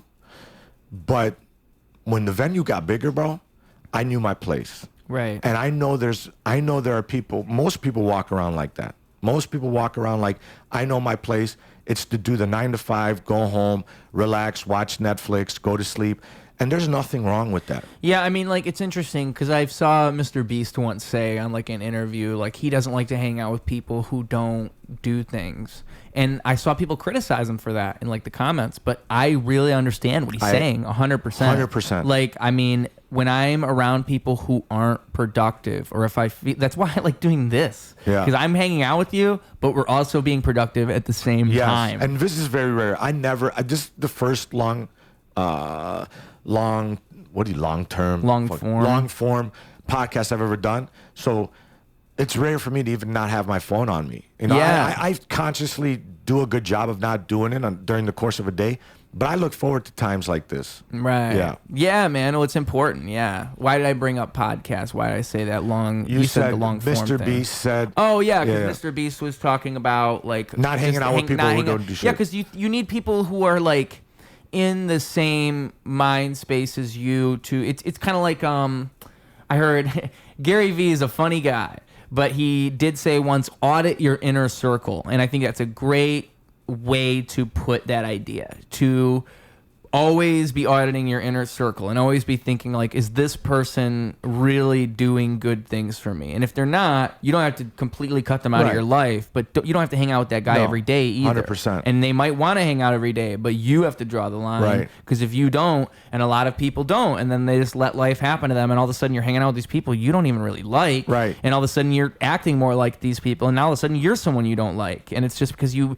have to constantly like monitor that, because I think it's so easy to like, and then the other thing is like, if as someone who's creative in a way where I know I'm productive, like I know for a fact I'm always thinking if a tree falls in the woods, no one sees it fall, did it fall? So if I'm doing things and no one sees it, did I do things? And I know it's like just about being present. I know this. I know these things, and I try to live by these things because I know that's the path to the type of success I want. And so when I see people who claim they want this type of success and they want to grow, and then they don't do the things they need to do, me wants to see me in them, and I want to help them, and I want to help them grow. Likewise, but I've dude. Learned not to do that. At a young age, at 27, dude, good for you, bro.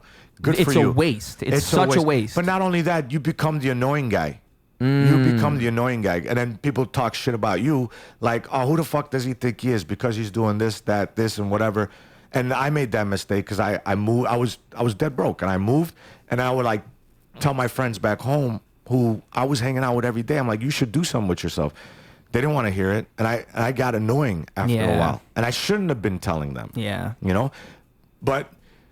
It's just a bummer too, because like you want to believe in people and you want to see the best in everybody, but you not learn everyone's like going to succeed. Well, and like people are just who they are. In the end, they're just who they are, and you have to accept who they are, and that's actually what caring about someone is accepting what they really are, not what you want them to be, not your ideal version of them, but what they really are right now. Of course, you could see potential in them. Of course. But it's really about who they are. Everyone has potential. Yeah. But back to Mr. Beast's point. Well, I can totally understand, like, constantly wanting to be around people who are driven like that. Like, let's say you're fucking Mr. Beast. You're not going to want to hang out with the guy who's just kind of, like, hanging out watching YouTube all day. No. Even though you're Mr. Beast, the YouTube guy, you can't be around this consumer. You have to be around someone who also gets things done, because they're going to be the one that you can bounce ideas off of, and they're going to have the type of perspective you need to hear, and that's the circle you should be surrounding yourself with to keep doing that thing you're doing. Like, for me, I just need to constantly be around people who I know are doing something. I just need that. Yeah. I can stagnate myself so quick if I don't do it. Are you dating?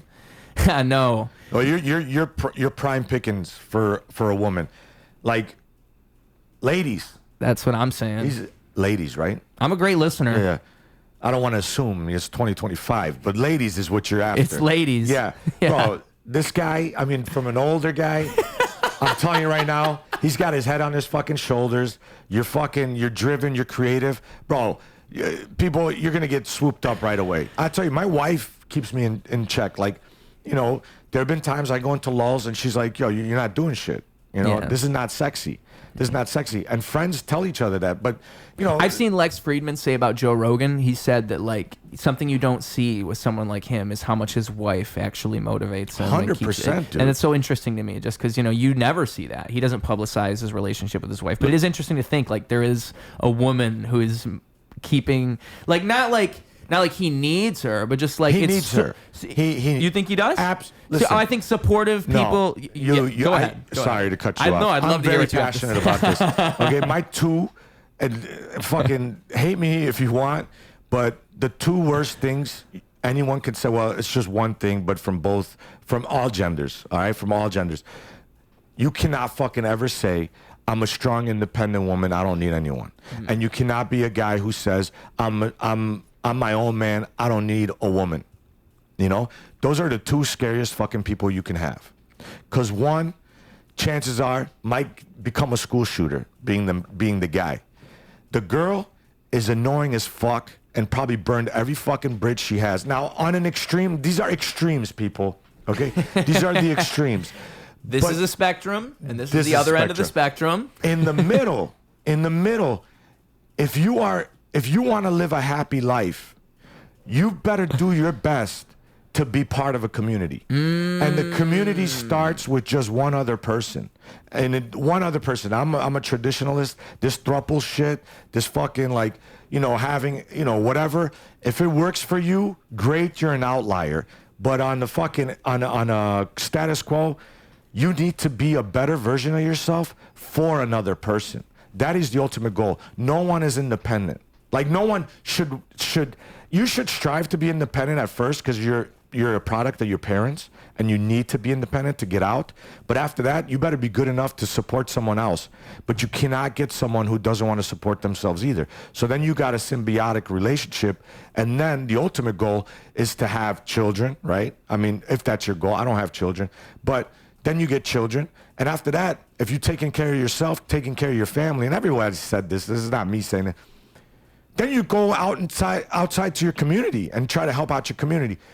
But you have to be likable and you have to want to do shit. And back to Mr. Beast's point is, if you have friends who don't want to do anything and they're okay with mediocrity, that's fine. Like, you can, like you said, dabble with them once in a while, but don't hang out with them every day. The ones that annoy me, like the people that annoy me the most, are the mediocre people who don't even try but want to go to the next level. And they blame all of the outside forces as to why they're not there. And I knew people that, you know, from stemming from family members to friends to, I mean, that's it, family, friends, colleagues, whatever it is. That is the most annoying shit, bro. Like, people who are just stuck, they say they're okay with it, but you always hear them talking about, oh, I want this, I want that, I want to do better with this. It's like, then fucking do it, dude. I would be happier if that person fails trying rather than, and I'll be friends with them. I was like, oh man, you know, like trying comedy. You know, stand-up comedy is fucking scary, dude. And I was so scared to put it online because now I'm like, now I got to hold myself accountable to constantly keep going. But not only that, I have an audience now that's going to watch me fail maybe. But at some point I was like, you know what? If I fail, at least I tried. At least I tried. But there's no failure in this. I don't know if you think like that with music. Do you think you can fail in music? I'm holding in the biggest cough ever. Let it out. Oh, it feels so good. I had like tears forming in my eyes. Whew. Thank you for not coughing. Yeah, I wanted you to get your point out. It takes a while sometimes, bro. But anyway, your question was, oh, I feel so much better. Do you think you can fail in music? Yeah. No, I think the failure makes it better. The idea that you can fail. What's failure in music, though? On what scale are we talking? Like, well, whatever scale you have, like, as in what's success. Like, what's your goal? Let's start with to fail would be like to be the guy who is like 10, 15 years from where I'm at now. And I'm in the exact same spot I'm in now or worse, and nothing ever came of it. So what's your goal? Let's start there. What's your goal? My goal would be to affect as many people It's got to be measurable. possible. It's got to be measurable. To affect as many people as possible. Meaning like every single small difference I make adds up. And so I would say if I could see that on a mass scale, I mean, so you could say fame, but that's not quite what I'm talking about. What I'm talking about is like when you tell me, just like you did a minute ago, when I heard that line, it made me think this. It's that, but just on a grander and grander and grander scale. And it extends beyond music even. Like what I'm doing with you right now. Let's say there's one thing we talk about during this podcast. Someone listens to it back. It could be the most random thing. Maybe something we said about relationships.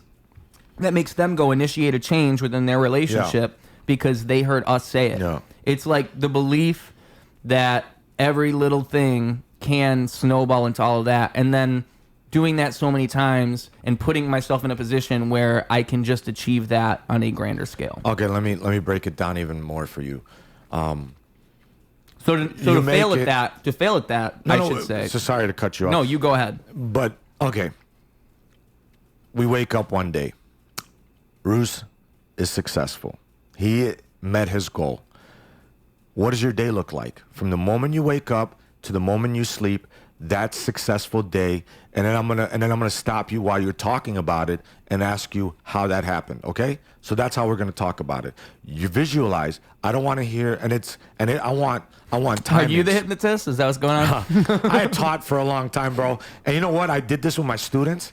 And then one of my students, this is how I quit teaching. He's like, Mr. A, you constantly talk about this. He's like, this can't be your dream. And I was like, man, I looked at him. I was like, you're fucking right, dude.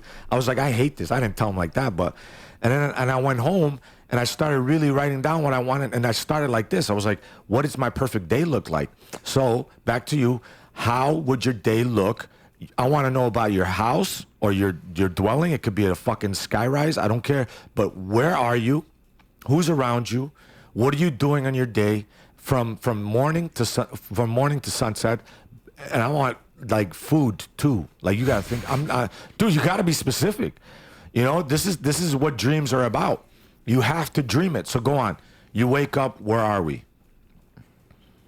So this is after I've accomplished your goal. You've done it. Where are we?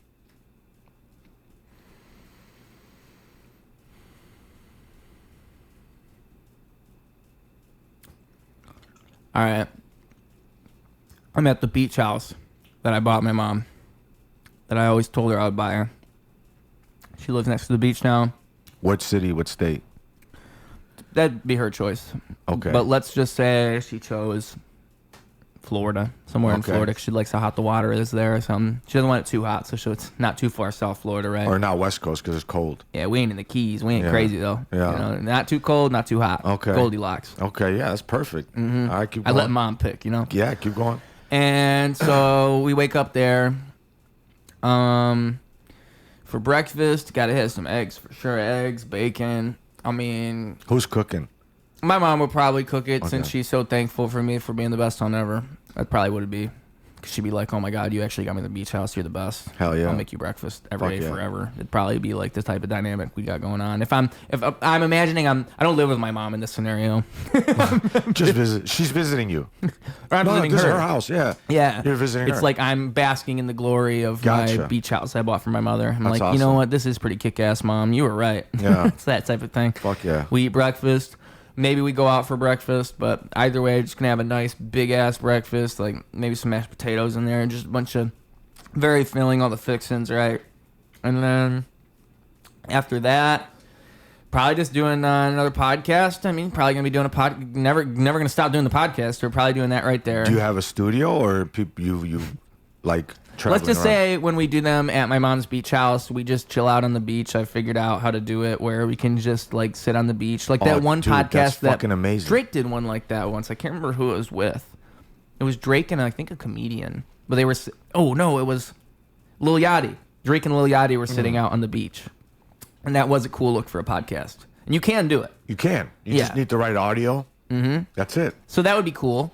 But we could have a studio too. We probably have a studio that I'd probably at this point, if I'm already successful, not only do I have a bass studio located in Chicago. When you're successful, bro. When I'm successful. Yeah. Ha, thanks.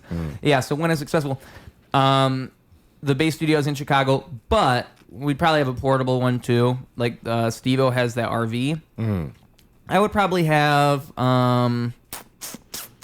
something on wheels. Something on wheels that still looks like a studio, but somehow is on wheels. I mean, if I'm successful and I have all the money in the world in this scenario, then I've invented the perfect rolling podcast studio. And by then, hell yeah, bro. Because then I could just bring it to you. That'd be kick-ass. So that's that. Do probably, maybe even 2 podcasts. Probably do 2 podcasts throughout the day. If I'm successful, I'm doing 1 to 2 podcasts. I might be batch filming, but in the perfect day, I'm doing at least 1 because I would be doing them probably 5 times to 7 times a week. Do you have an engineer or are you doing it yourself? Not doing You have a anything team. myself. You're just talking. At this point, I don't have to do anything anymore. I just write the music. I don't have to mix it. I don't have to master it. With music, I've made it. I don't have to do anything except write the music. I've got producers who will make the beats for me. I've got people who are making the videos for me. I've got everything. Any possible time I have an idea, I don't have to go through the pain of editing it and sitting behind a computer anymore. I've passed those days. All those podcast clips, I don't make shit. I can have input though, and I can make it better, and I help, and that I'm still curating it. But I don't have to like do the painstaking editing, caption, fucking oh my god, captions, typing in words. That literally just framing it so it doesn't cover your face or get covered by the captions.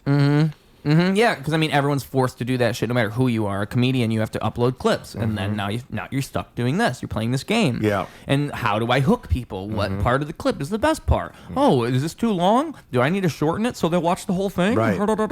And so I'm not doing any of that. I'm just hiring people who know how to do it.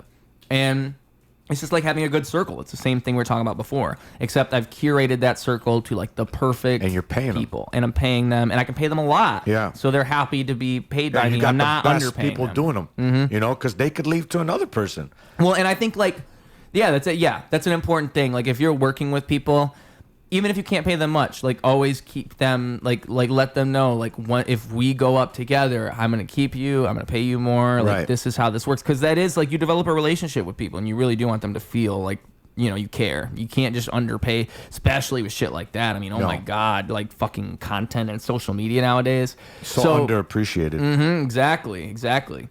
Anybody could use an editor. So yeah, but that's all just like that factor. So if I want to, and I'm probably writing a song in this perfect day too. I'm working on music. Maybe I have a producer that I'm working with.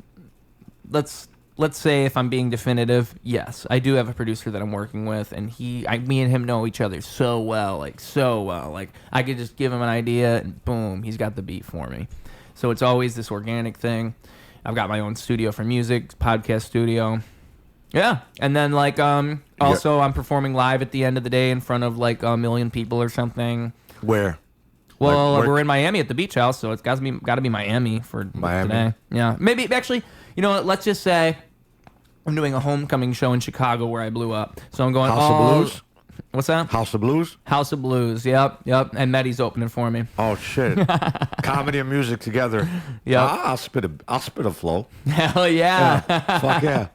But yeah, and then like meals, definitely gonna have some steak throughout the day. Gonna have some like amazing chips and salsa, best chips and salsa I've ever had. That's my favorite snack food.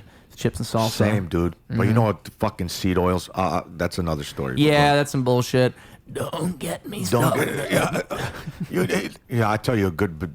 Before you move on, Trader Joe's. They got 3 ingredient chips. They're not tortillas, but it's made with salt, olive oil, and potatoes. That's it. Those are the 3 only ingredients, bro. And now I eat those with my chips, salsa, and guacamole. Go on. Yeah, cheap too. Trader Joe's. I don't know. I think I love. Well, yeah, just the food thing. And those are the foods I would eat. And milk. I drink some milk throughout the day. I'd also drink a lot of coffee. Drink a lot of coffee throughout the day. Espressos or just straight up coffee? Lattes, if I could. Lattes are fucking Flavored delicious, lattes. dude. Flavored lattes, like lavender latte. Ooh, lavender lattes. I Nuts. never had a lavender latte. That good. sounds a bit perfumey. Too perfumey. You'd be surprised because like if the coffee is already so bitter, Yeah. so the lavender like they even each other out. It's good. I do enjoy a McCafe cappuccino. What about what's it called? What about you got a girl in this scenario? Oh yeah, my wife is there throughout like the whole thing. Kids? How old? It depends how old I am. I mean, if I've made it, I'm probably only 30. That was me being funny. No, I'm probably gonna be 40. You gotta have, bro. It's measurable, dude. Like if you don't throw numbers at this shit, it becomes very vague. Okay. Well, if I'm being real, let's just say 10 years from now, 37. And so, yeah, I've got 1 kid, maybe 2. I'd say 1 though. 40 at 40, maybe 2. I don't want to go too crazy. I'm not Nick Cannon. I'm not going nuts. Yeah, no. He's trying to repopulate. Not Elon. No. Yeah. They're in a race war. They're in a race war. They're like, who can create more? Epic rap battles of history. Dude, they're just fucking. They're just fucking. They're just talking about who can fuck Yeah, more. they're not even rapping. They're just fucking, and we're just watching them, and they're just speeding up the process of the birth. Dude, it's crazy that Elon Musk fucks like that. That's actually kind of nuts to think about. Yeah, because he makes no eye contact, bro. These women, like, what are their standards to like not She ain't even nothing hold but a a gold digger. conversation? She ain't nothing but a gold digger. Well, they picked the right one. Mm-hmm. They picked the right one. That is some gold. That is some Yeah. fucking platinum embezzled diamonds right there. Look. If that's your goal, if you sat around with your friends, you're like, one day I'm gonna get me a rich man to impregnate me, then you have succeeded at the utmost level. Like there is nothing above that. Like an athlete can get hurt. Yeah. You know Terrell Owens? You know Terrell Owens? No. He used to be a wide receiver for Dallas Cowboys and the Philadelphia Eagles. Bro, he was at the top of the game.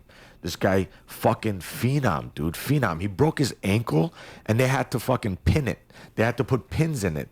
And he took like 3 weeks to heal, bro, with pins in his ankle. His team made it to the Super Bowl. He goes to the Super Bowl. He gets like 180 yards trying to win the game, a couple touchdowns. They lose, but that's how good he was. Had a couple kids. Now he's paying out 20 G's a month. He's not making that money, okay? That lady, she hit the jackpot to a certain degree, but if she could trade a Terrell Owens in for an Elon Musk, oh, she would do it in a heartbeat, dude. Yeah. You know? Well, and like, that just gets into the whole conversation of like, you ever see these Fresh and Fit podcasts and all of this? Like, have you ever seen any of that where it's kind of like, Wait, but your dream is out there in the universe now. oh, I just spoke it into existence? You just spoke it into existence. Is this what you do with the children? This is what I did with the kids, bro. And they all chose YouTube.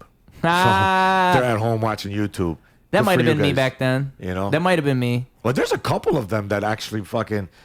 There's a couple kids right now that I taught, bro. They're doing big things. They're doing really big things, and it's not because of me. Hey, could you get them? You want to give them my business card? They can come on the And podcast. it had nothing to do with me, bro. So like, I almost got in their way. Sorry, guys. Yeah. I almost fucked your careers up. But what do they do exactly? Like content on. Not just content. One's really into the community, and he's like a leader among his peers. But valedictorian. I think he's going to Harvard now. But he's always had these thoughts, and he was always being bullied. Because he was always like, I'm gonna do this, I'm gonna do that, and now he's fucking doing it, bro. And now the kids that were hating on him are actually liking him on his social media. But no, it's good that you put it out there. I mean, I don't know if you ever thought about it, like down to the nitty gritty of what your success would look like. But most people don't even want to talk about it. I ask people what are their goals, and they don't have any.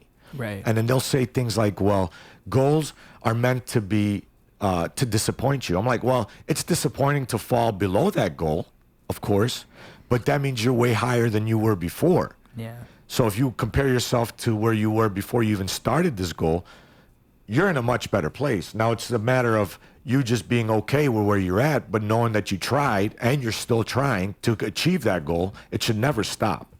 But the fact is, if you don't actually visualize it, I'm a firm believer of this. You don't visualize it, write it down, and actually measure it. Like, how much do you want? What do you want? When do you want it? And how are you going to dictate whether you're on the right track with these markers or these, just markers? Yeah, but that's the important part too, right? With visualization is that second part where it's applying the actual, like you're putting into conceptualization into the universe Z. You are at A. So what is the entire middle of that story? Because you don't just visualize it and then it magically happens. Right. You visualize it and then you realistically evaluate what are all the necessary steps to get there. And are you doing it? Are you doing it? And are you just, like you said, a dreamer? The Mr. Beast thing. Are you a mediocre person with big goals, but you have no plan, no roadmap to get to that goal? Right. And all you do is sit and complain about things. Which is most creators even. Like, this is the thing. This is why I say I think it's just a law of the universe. Because you know how you're saying, like, most people have no big goal.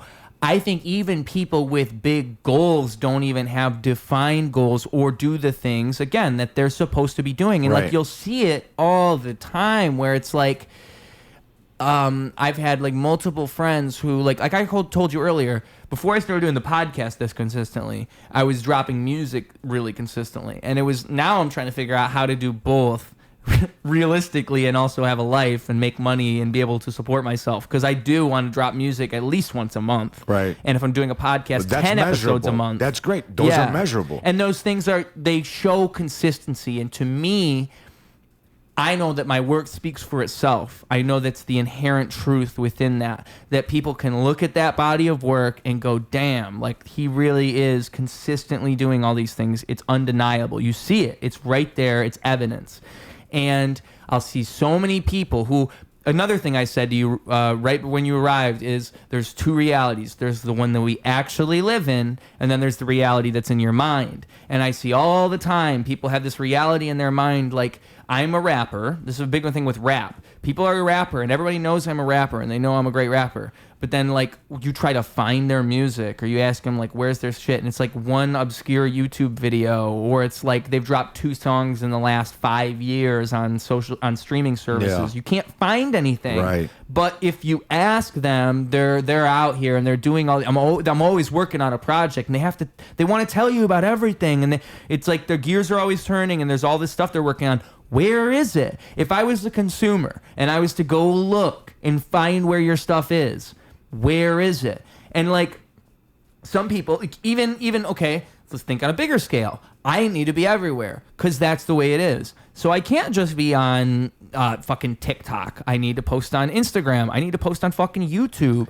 You know how many comedians don't post on YouTube? Yeah. Probably 99%. Yeah, I haven't done that. Like YouTube Shorts? Yeah, I got to do that. That's an opportunity right there. I have to do that. Yeah. Yeah. But nobody's doing it. Yeah. And it's like shit like that where if I see that type of stuff in other people, I just take note of it and I move on. But, like, it's like little things like that where you just have to constantly look out for people who are on that upwards trajectory and thinking that way, because they will keep you thinking that way. And if you get around people who don't, and they have that, I'm always busy, I'm always doing something, but it's never something that people can see and find, you will become that person too. And that's I think that's the most dangerous thing is these creators who you can't find anything. And like, again, if you're the comic who's just starting and I don't want anybody to see my material and I'm just figuring that's out, the biggest that's different. Then like, okay, don't have a camera on you, just figure things out. By all means, maybe do skits and stuff for fun to just get yourself out there. Maybe do a podcast. Yeah. But like, because you don't want to burn material, you don't want to not be funny and have that be on camera. That I can understand. But it's just like, you know, it's maddening to me. The amount of rationalization you'll see, the amount of reasoning people will do to try to make sense of why they haven't done certain things. And you can, again, you just have to accept them as they are because you can say everything. You give the best advice. You could say, this is what you could do. They're not listening. Yeah. And like with podcasting, like, I'll hear so many comics say, like, we started this with me telling you how to start a podcast because it's literally, I know if I tell you, don't do anything, just start, don't overthink it, just start. Odds are you're not going to listen to me anyway. You're probably never going to start a podcast. Right. 99% of people who say they want to start a podcast, they're not going to do it. They just want to do it. Yeah. But there is that one guy who will take all your advice and really does want to learn, but that guy's rare. Yeah. Well, it's just like comics. Like, you'll see people who are like, oh, I always want to try stand-up comedy. It's like, just get up there, bro. Yeah. Just get up there and try it. And there was a guy at the open mic at Studio 63. He does a host podcast. His name is Joey. And he was like, man, you know, I'm not ready right now, you know. You'll never be ready. And I was like, dude, just get up. And then Dimitri was actually there, and he was like constantly pushing the guy. He's like, bro, just fucking go, just fucking do it. And he that's a great Dimitri. Yeah. He's like, bro, you gotta fucking do it. And you gotta fucking do it, bro. The guy did it. The guy did it, and he was fucking elated. Really? And he was like, thank you for pushing me to do it. And he's a podcaster already. He's got his thing going. I'm like, do it, bro. He did it. But like you said, I do say that. I've been saying that shit for years, bro. I want to do a podcast. I actually have a camper van. I'm like, oh, I could just fucking drive around with it and fucking interview people. But am I really going to do it? Mm-hmm. You know, my time is so limited. Yeah. You know? And right now, I'm focused on comedy. So my goal right now is to make a reel every day. I want to make one reel every day. And then I want to up that to 2 reels. And then I know, like, the rule of 3s. You need 3 reels a day to like really stand out. Oh, is that what they say? I think so. Oh, I never heard that one. I read somewhere, and I don't know who they is, but who the fuck writes these rules? Yeah, dude. So I'm like, I'm trying, but I'm consciously like, sometimes it'll be 10:30 at night. I'm like, I have to do this. Mm-hmm. I could easily sit down on the couch and not do it. Now it's only been 2 weeks, so I'm talking as if I've fucking, you know, done this already. No, I haven't. Yeah. And do I feel like it's a chore, and do I want to stop? In that specific moment, yes, but not in the long term. But I know I have to do it. And the discipline comes in. I've always been semi-disciplined to an extent where I've had goals, I've achieved them, and I know I have it in me. And I'm not the type of person to make excuses. Like, my only excuse will always go down to, I guess I just don't want it enough. And I just tell people that. You know, like, they're like, oh, why aren't you doing this? I'm like, I guess I just don't want it enough, bro. I don't know what else to say. That's really, though, that's like a profound, that's so true. You know? Because I think actions speak louder than words. And you can say a million times. Like, that's the thing I'm talking about, where people will tell you all kinds of things. Oh, I'm this, I'm that. But it's like, okay, what have you actually done? Because if you haven't done it, it looks like you just don't want that. Yeah, I bet you that person's got 3 hours of scroll time on their phone. Yeah. You know? Yeah. And that's on the fucking low end. I mean, even me, I am productive, but I know for a fact I waste time. Same. And it bothers me. Same. And when I think about it, I'm like, damn, I could be fucking a monster if I stopped these stupid habits and just actually utilized all my time properly. Rather minimize the habits. Yeah. Because you need brain dead time. Yeah, but I fucking brain dead time with the gold mine that is in our pockets at 24/7. Like, the problem is I'll post something and then, oh, I'm scrolling now. Oh shit, been 45 fucking minutes. Yup. And that's on the low end, dude. Mm-hmm. I used to, one of my other fucking big speeches with the kids used to be like, all right, everybody wants to do this, do that. And I told him about the 10,000 hours rule. Like if you want to be a master at something, you got to put in 10,000 hours. That's why the goal on this podcast is 4,000 episodes. 2.5 hour average is 10,000 hours. Oh, that's measurable, dude. Yeah. And we measured it out. And I was like, all right, let's talk about what you want to do. And then we talked about how many hours that is and how many months that is. I was like, how many years that's going to take? It takes about 16 years, right? Like, I think 10,000 hours. What's so funny is I've done all of this with the idea I just told you. I have mapped it out. Yeah. I think it's about 30 years. 30 years? Yeah, I mean, at the rate of... chunked into 2.5. Gotcha. Yeah. Well, no, chunked in it. I'm talking 30 years... just the amount of time it would take me to release all this, unless I start doing an episode a day. Right. If it's always 2.5 hours, if we're just keeping that average, that's the rate. And also, I'm almost at 5%. We're at episode 182, so 200 is 5%, 400 is 10%. Hell yeah, dude. I keep track of the percentages. Dude, that's, you're very, this is very rare. Yeah. Like, I don't even do, not that I'm fucking It's such a grand goal, too. Yeah. Well, it is, but time's going to go, bro. Mm-hmm. And you don't know this yet because you're 27. And I fucking hate talking like this, bro, because I know that I'm young too. I mean, I know you're right. But I started at 40. I just talked to Mike Knight. You know Mike Knight? You probably interviewed him. He had a podcast at one point. Yeah, I'm going to his on Monday. But he's bringing it back. Yeah, I guess. Yeah. So he and I were doing a show together at Comedyplex, Humblebrag. But he and I were talking about it, and we're both in our 40s, and we were just talking about like, man, not until you hit 40. Like, it's 40, bro. It's 40, maybe 39, where you're like, holy shit, dude. The day flies by. Like, it flies by, bro. It flies by. And I know that people in their 60s are listening to me right now. They're like, you're an idiot. And I have that perspective. So that's why I don't want to waste time. So now I'm starting on this dream that I should have started on a long time ago. But at 40, it's when it hits you. And for you to have the measurable landmarks, of success is great because, dude, 30 years is going to go by. It's going to go by no matter what. Might as well try. That's why I moved here. It's the same exact motivation that got me to move here in the first place, is that I could sit here and think forever, I'd like to move to Chicago. There's more opportunity there for me. All these reasons I want to move. I love every time I go there. It's my favorite place to go visit. Oh, it's the best. But I can't move yet because, and it's that same line of thinking I was talking about earlier, where like I just knew that was wrong and I have to move as soon as possible. And if I don't, I will regret it because time flies by, like you just said. Dude. I could be in the same, I was thinking that. I've been here for about...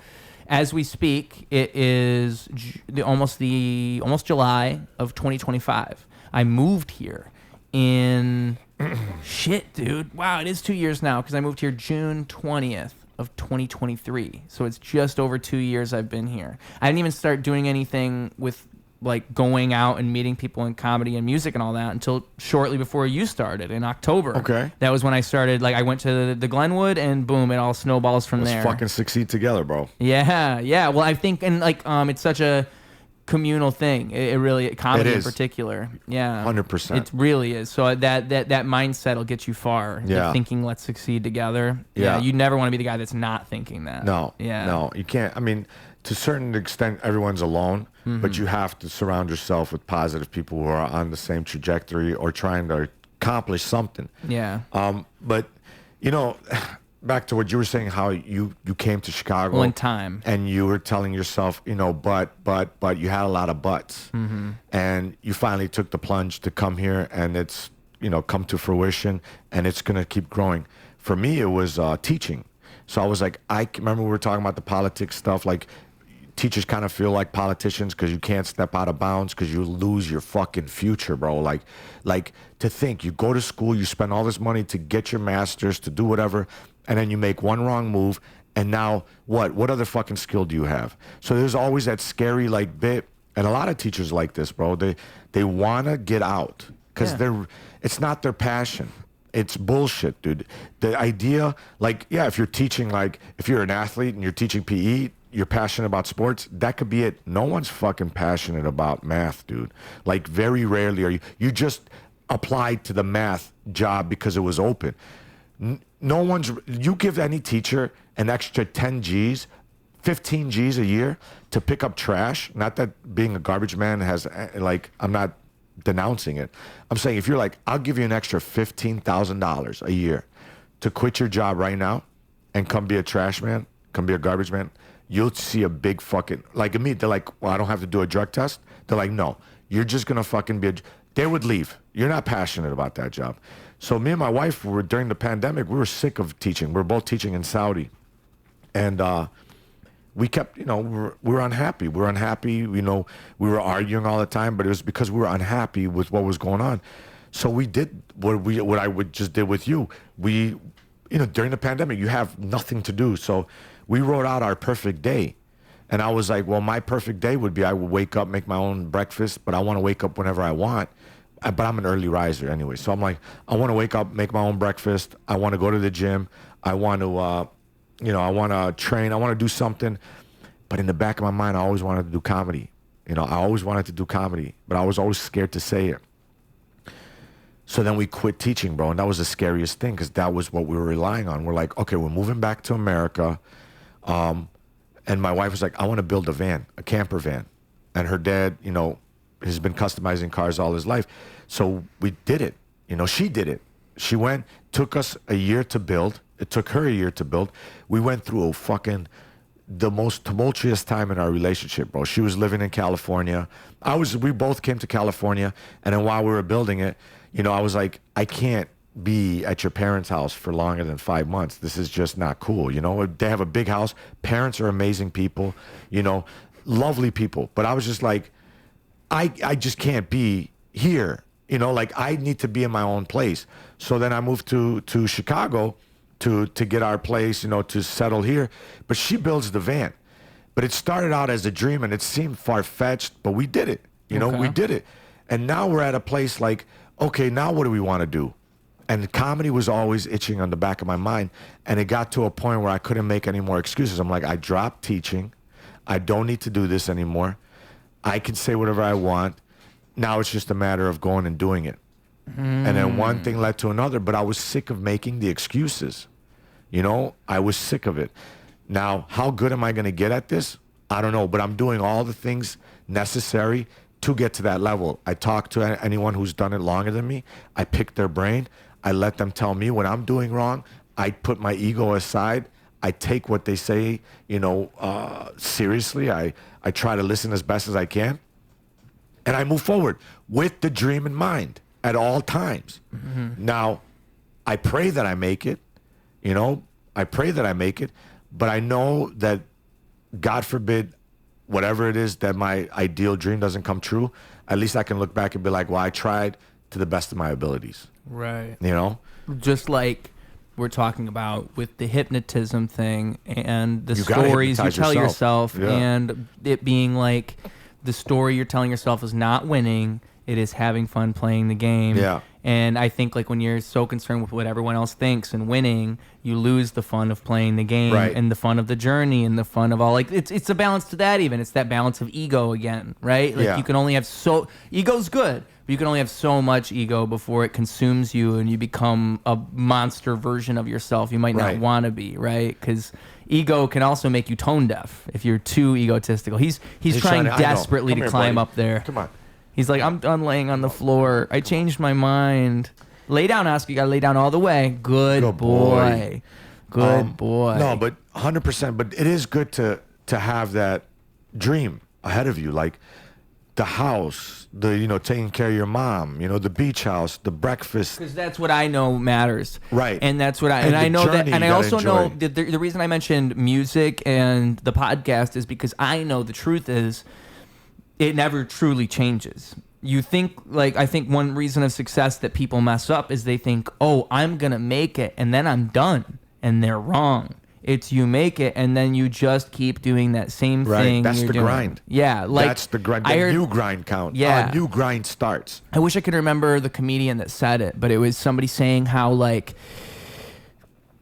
being a comic that's working, it might have been Jimmy Carr, but I think I'm wrong. But being a comic that's working stadiums and doing that lifestyle where they're going out and performing all these different places and this and that, and being the open mic comic who's going out every night and performing at this place and this place and this place. It's actually not that different, those two things. But I'm sure a bunch of comics somewhere in their mind are thinking, oh, once I don't have to do this anymore, it's just going to be so awesome. And they're wrong. They've just convinced themselves of this illusion. Well, you could prolong it, right? Like Theo Von, I know, he said he's been on the same tour for years. Mm-hmm. So maybe he switched up the set a little bit, but he's been performing the same set. And he's happy with that. Yeah. He's happy with that because because building a set and it never ends. Right, but then keeping it for that long, and some comics would be like, well, that's too long. You should be like... there's no real rules. That's what they were talking about. I think it was him and David Spade. They just had an episode. David Spade's fucking hilarious, and so is Theo. But they both had, different viewpoints on it. But they said the guy who tries to create too much, too fast, waters down their voice, their authenticity, and then becomes a shell of themselves, like 3 specials down, when Theo Von's like, that's why I perfected this set, and I'm taking it literally everywhere around the world, and to the most podunk. He's like, I don't care about going to a podunk town in like middle of Indiana. If they got 20,000 people, I'll go, because it'll be the first time I see them. It'll be the first time they see me. Mm-hmm. And it'll be a fresh experience for the both of us. That's something I've thought about too. I think I said it.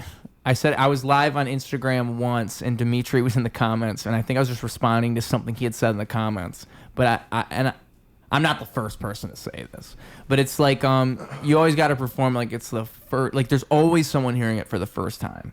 Always, you always have to keep in mind that someone doesn't know where you're going with this. Someone hasn't heard this before. Almost like there's so many fucking people in the world. So like what you just described, he's going to a bunch of different places. Yeah, you might think, oh, Theo Von fans might follow him and they might have seen his content, but still, like, you might be familiar with his content. Most people aren't. Like even if it's like one thing I think about too is like when you mention a movie and people say, oh, you've never seen this before? It's like, no, I haven't seen all the movies. No, that's so true, dude. Yeah. It's like, duh. But there's always going to be something, right? Yeah. There's always going to be that one guy who's never seen it. Yeah. And so, like, keeping that in mind, like with music, Aaron Chase asked me once on here, and it was such a good question. It's like, because with comedy, you can change it up, and you can change the wording, you can keep it fresh, you can figure out new things. There's always a way to do that. With music, how do you take something that's so prearranged and then make it new? And that was such a good question. And I think what it is like putting your soul into it, putting you into it, because people feel that. Like I could be saying the same words that people have heard me say, right. Even. It could be the same bit. I might know your joke word for word, but just for some reason, you're so funny that I still think it's hilarious. I'm still laughing, and I know what the punchline is. So I think it's, it's that too. Yeah, and like you gotta put in the work, and the universe takes care of the rest. Yeah, you gotta put in the work. So the times you're tired, the times you think like, oh, I've said this 1,000 times, I've sang this song 1,000 times. The universe, like if you've done it the 1,001th time, the universe will give you that little bit of energy all of a sudden, will give you that room, will give you that reaction that you've been fucking, wanting for the last 10, 17, 20, repetitions, and you get it, and you're like, fuck yeah. Now you get that dopamine, and you're like, I can do it for another 1,000 times. You know what I mean? But if you don't put in the work because you get tired, you're going to miss that moment, and then you're going to be like, well, the moment's gone forever, and so now I'm going to quit because it's just not happening. But the people who grind, the people who get up and do it night and night. Man, I remember one time, and people say this all the time, and I think it was actually, who was talking about? Oh, Tom Segura. Tom Segura was just like, he's like, man, some of my best sets are when I'm tired and I hate my voice. He's like, I'll go in there and I'll be like, ugh. He's like, so I'll do it with just enough energy, not because sometimes I'm too excited about it, and sometimes I think too much. He's like, but when I'm tired, he's like, it's the right amount of time. And he's like, but it's only certain times. He's like, and those are my best sets. I'll come off the stage and I'll be like, that was, whatever. He's like, but my camera guys, my sound guys, the people that were, they're like, dude, you fucking murdered today. We got so many clips from this. He's like, really? He's like, fuck. But if he listened to his body and his mind at that time, and he was an open mic comic, and he's like, I'm gonna stay home. He's gonna miss that moment. And that moment and his feedback from his friends and his circle, that's what keeps you going. Because if you just get up in front of the mic and fucking spit some shit, do a song, and no one comes up to you and says, hey man, that was a good song, eventually you're just gonna stop. Right. Like if no one laughs at my jokes ever, I'll stop. But even if I'm tired and I hear a bunch of laughter, I'm like, okay, this is why I'm here. I gotta keep going. And the people that keep going are the ones that make it. That's why when I asked you, I was like, well, what is failure in music? If you're going to keep going, you're eventually going to succeed. Because what is failure in music? What is that? You said, if I'm still doing this in 15 years, yeah, but if you're doing this, what you're doing today without any improvement, without any adding on elements, yeah, you're going to be here. I think my answer was without any additional notoriety. I think that's the caveat, is if I'm doing the same exact thing, but I haven't had upward growth in reach and the amount of people that are seeing it. I think that's what I would consider failure. Right, but in the same time, are you trying to perform at local shows more? Are you putting in the time to go talk to people who are booking shows in Indiana, in Wisconsin, in fucking Iowa? I don't even know. I'm suck at geography, bro. I don't. Michigan, fucking St. Louis, Missouri, you know what I'm saying? Because that's the way. Because are you doing the road trips? Right. You know? See, I mean, yeah, and I think how I've always done things is somewhat backwards, and I can't explain why. I think because you're right. It's those things that would help 100%. I think something like this is a backwards way of doing it, where it's like a podcast is usually the opposite of what I do. It's usually not me jumping into a group of people and joining the group of people through the podcast. Usually it's you're part of a group of people and then you do a podcast. Right. So like in my mind, that the podcast alone is one it's one way where it's like I know it's a long-term investment. Like I know for a fact if I were to do this same exact thing for 50, 100 more episodes, it's just random gets. It's like random pulls that you'll have along the way that like whoa, and then all of a sudden you just go skyrocketing up. It's compound interest. Yeah. Man. It's and like podcasts, investing. People want, it's like everything. People want to blow up overnight. They think it's going to be real quick. Like, no, if you're doing something like this, you should expect it to be hundreds and hundreds of episodes before you go anywhere. Hundreds of mics, dude. Yup, it's the same thing. And you got to do it. Comedy will, I respect the hustle and the mindset of comedians for many reasons, but like that is 100% because it's kind of what you should do towards everything anyways. Stop looking at it as like this is the one, no song is the one song, no joke is the one joke, no anything is the one anything. It's just constantly building and building and building, and all that's going to mean something, and believing that it's all going to mean something, and the universe will pay you back, dude. The universe will pay you back. I mean, who knows how much of that has to do with the Mentalist, bro? Like, he's just like, I want to hypnotize someone. So he believed it, put an effort into it. What if the universe just unlocks this thing in his mind? He's like, oh, people are simple, dude. Yeah. You give them a few options, I can figure it out. But we're just so busy doing other things, we could probably do that. Yeah. But we're not involved in that realm of, orbit. You know what I'm saying? Like, there's orbits going on. And right now you're on your musical orbit, but if you want to grow, and if I want to grow, I know I have to get out. Yeah. I know I have to get uncomfortable, go to new places, do fucking, small rooms. Any room, I would love to be part of any room at this point in my career. But I know I have, he is I have officially to step up. a slut. Yeah. I will suck a mic. But no, you just know that there are steps to it. To the road of success. And the people who are, like you said, you were in fucking Flint, Michigan, right? Like you were like, oh, I want to go to Chicago, but once you move that butt out of the way, you got to the next level. When I think it's also like trial and error and learning through experience. Like when you have that moment where you do it does go the right way, you always have to take stock of that, right? Like 100%. One night where, I made a great impression on these people. Like I need to put myself in positions like this more because this is the thing that leads to more success. Like recognizing those patterns and following them, right? Yeah. Because like you could easily have one great night and then just let that fly by and fall right live back. on it. Or live on it. Yeah, some people live on their fucking high school football careers. That is the extreme spectrum, bro. The Al Bundys. You know Al Bundy from Married with Children? Yeah. It's an old show, but 4 touchdowns at Polk High, bro. That's what he talked about all the time. And then those are real guys. There's a lot of them. Oh, dude. Yeah. You know, I mean, I got parts of that in me, bro. Like certain parts of my life I love talking about, you know, but I can't rely on that. No. I can't. You cannot keep impressing someone with the same bullshit. You got to keep moving, especially if you're in it. Like you want to be a successful musician. Yeah. And you have a goal at the end of the tunnel. You're doing one aspect of it right now, doing the networking thing, doing this podcast. And eventually you're going to have to do something else, like not on top of it, you know what I'm saying? Right. To get to that next level. So in 10, 15 years, if you've done all those things, I'm a strong believer.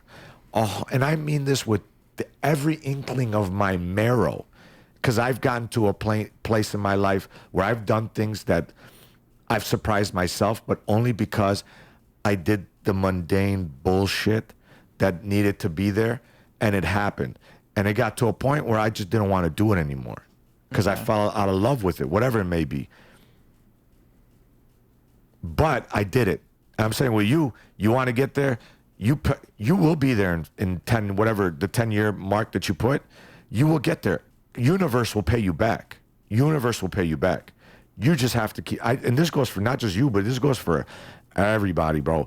You got to do it, bro. When I landed in America. Right away, I got cancer. Like, I got cancer, didn't even go to school for 2 years, bro. So while everyone's learning English, I'm just sitting there fucking, like, what are these people talking about? And I got this funny joke, but my cousins gave me a 2 Live Crew tape, you know, and I was just listening to that shit. I don't know if you know 2 Live Crew, bro. But Yeah. They gave me a 2 Live Crew tape. I was listening to that shit nonstop, bro. And I remember one time the nurse walked in, and I was like, Miss Tracy, do you pop that pussy? You know? And she looked at me and my dad. She was like, what? And my dad didn't speak any English either. So he looked proud as fuck that I'm speaking English, you know, confidently.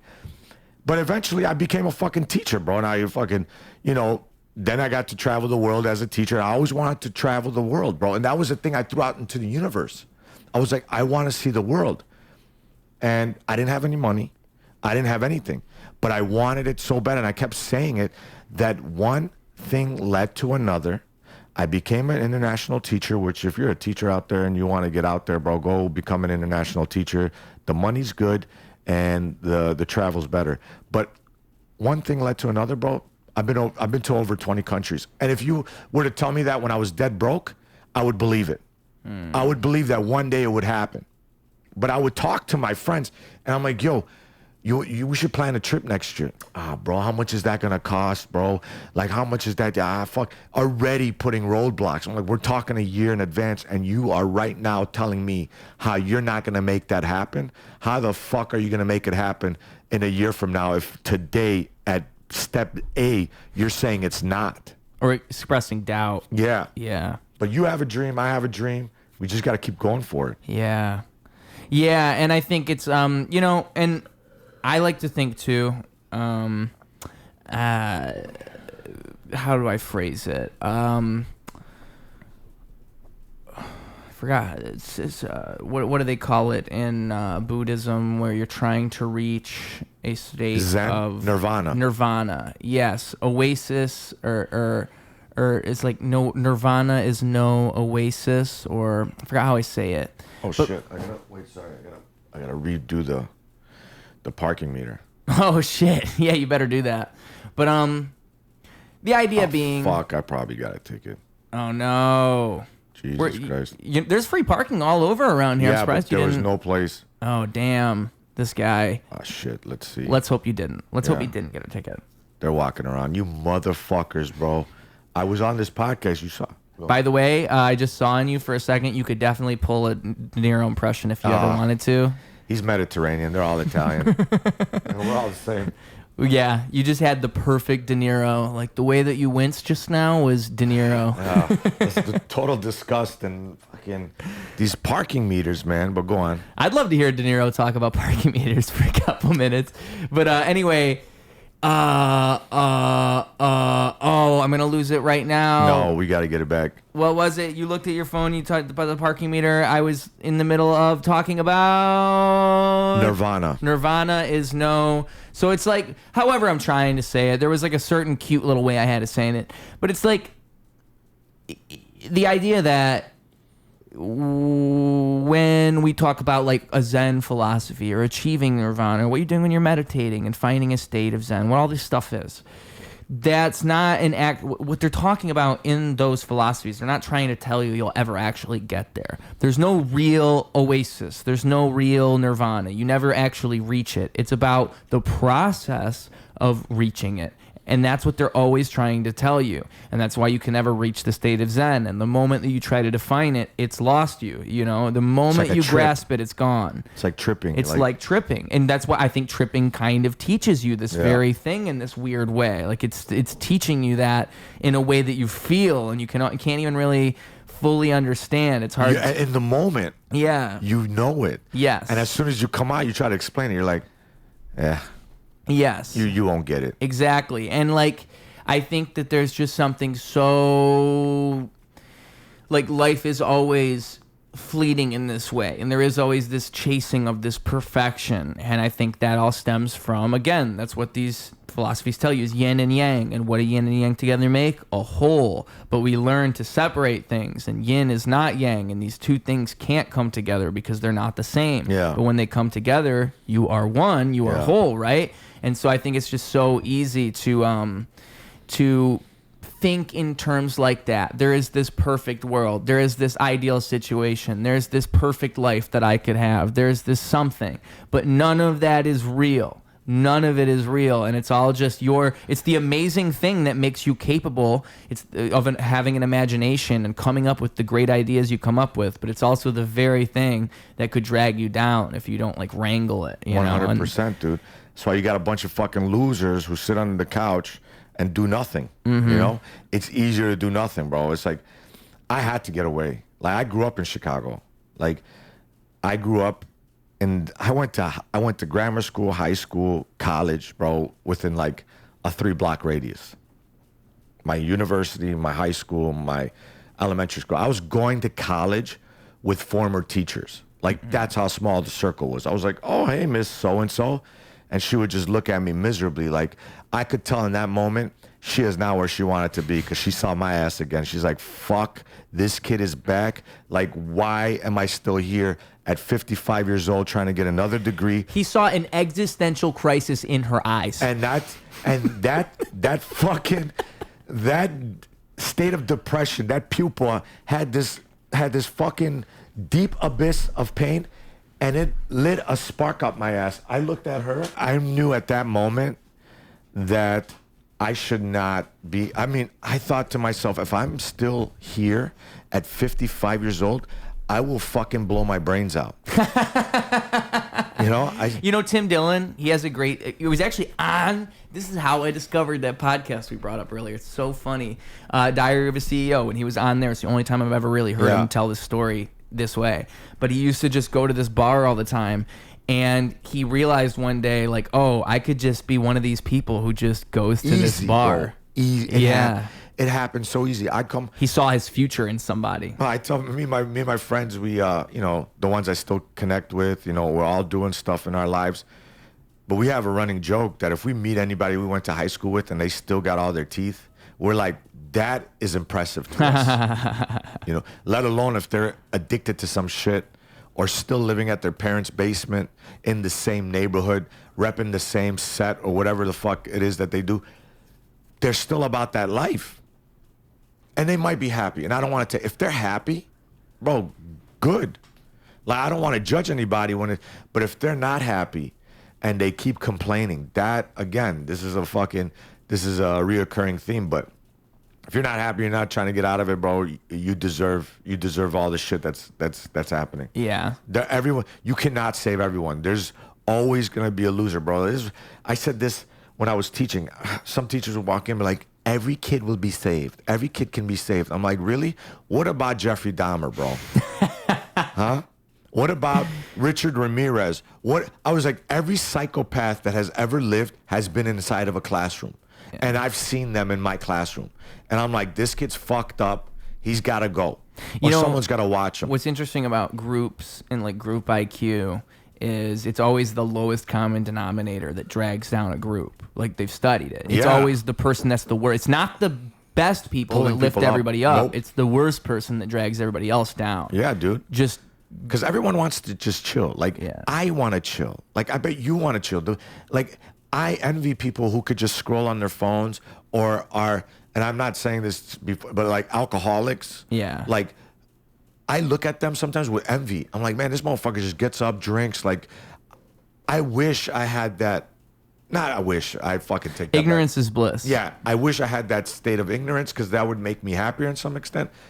Not wish, but I envy it a little bit at times. No, I mean, I think intelligence is a curse. Like, I think to know better is bad because then you're constantly evaluating things and you're constantly comparing.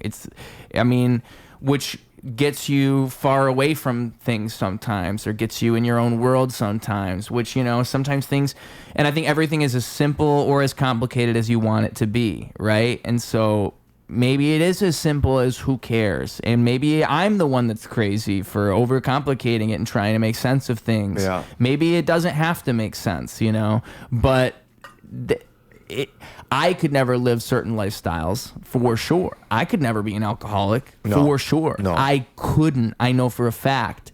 And when I look at people like that, I don't want to be like those people. No.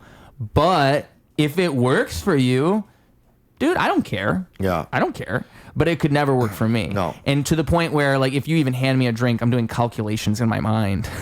Oh, really? I'm like, should I be doing do you this? drink at all? No, I haven't drank in a long. The last time I drank was probably like 8 months ago. Holy shit! The first time I saw you, the first and only time I saw you perform live, I was like, this motherfucker is fucked up. I was like, he's probably fucking like 6 shots in. You thought I dude. was drunk? Yeah.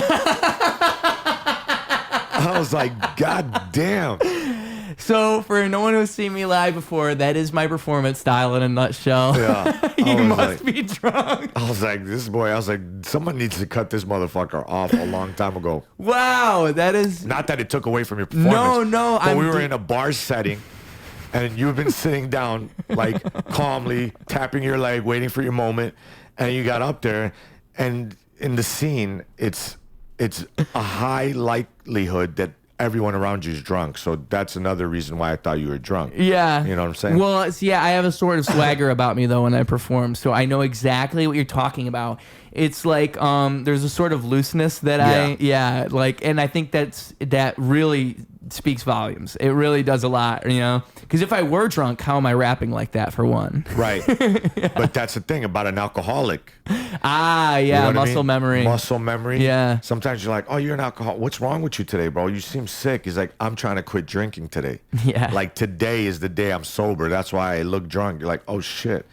That's fucked up. Yeah, that's interesting, man. Yeah, because sometimes I'll rock on a stool a little bit. Sometimes I'll half fall over. I like to do a thing where I'm like stumbling around on the stage. Like calculated stumbling is what it is, because I'll be like half falling. Like the drunken I'm really master. good at almost falling. Yeah. Yeah, and like I think it's all of that is, it's again that showmanship we were talking about before we started recording. That stuff's important. It's the stuff I'm doing that's beyond just the song, beyond just because that stuff speaks to you. Like, it's like, oh damn, he must be really getting into this and must be drunk. And like the fact that he's like, I'm going all over the place and I'm making a moment out of it, I think that does a lot. There's comics that take that too far, and then they think they have to be like completely wacky and zany and do too much. You have to be an outlier to pull that off. You have to be an outlier. And that gets into the whole alt comedy thing, because some people just get a bad taste of alt comedy and they start to hate it. You have to be an outlier. That's a good way to put it, because I think to do alt comedy or to do this wacky stuff, especially at an open mic, You have to be really, really good. That's why I get away with what I do. Like, I actually don't want to be a bad influence. I don't want someone seeing me and going, oh, I should go up on the open mic and do my song. And then they're ass and they're not a good performer. Because it actually makes me look worse. Yeah. Like, there goes another one.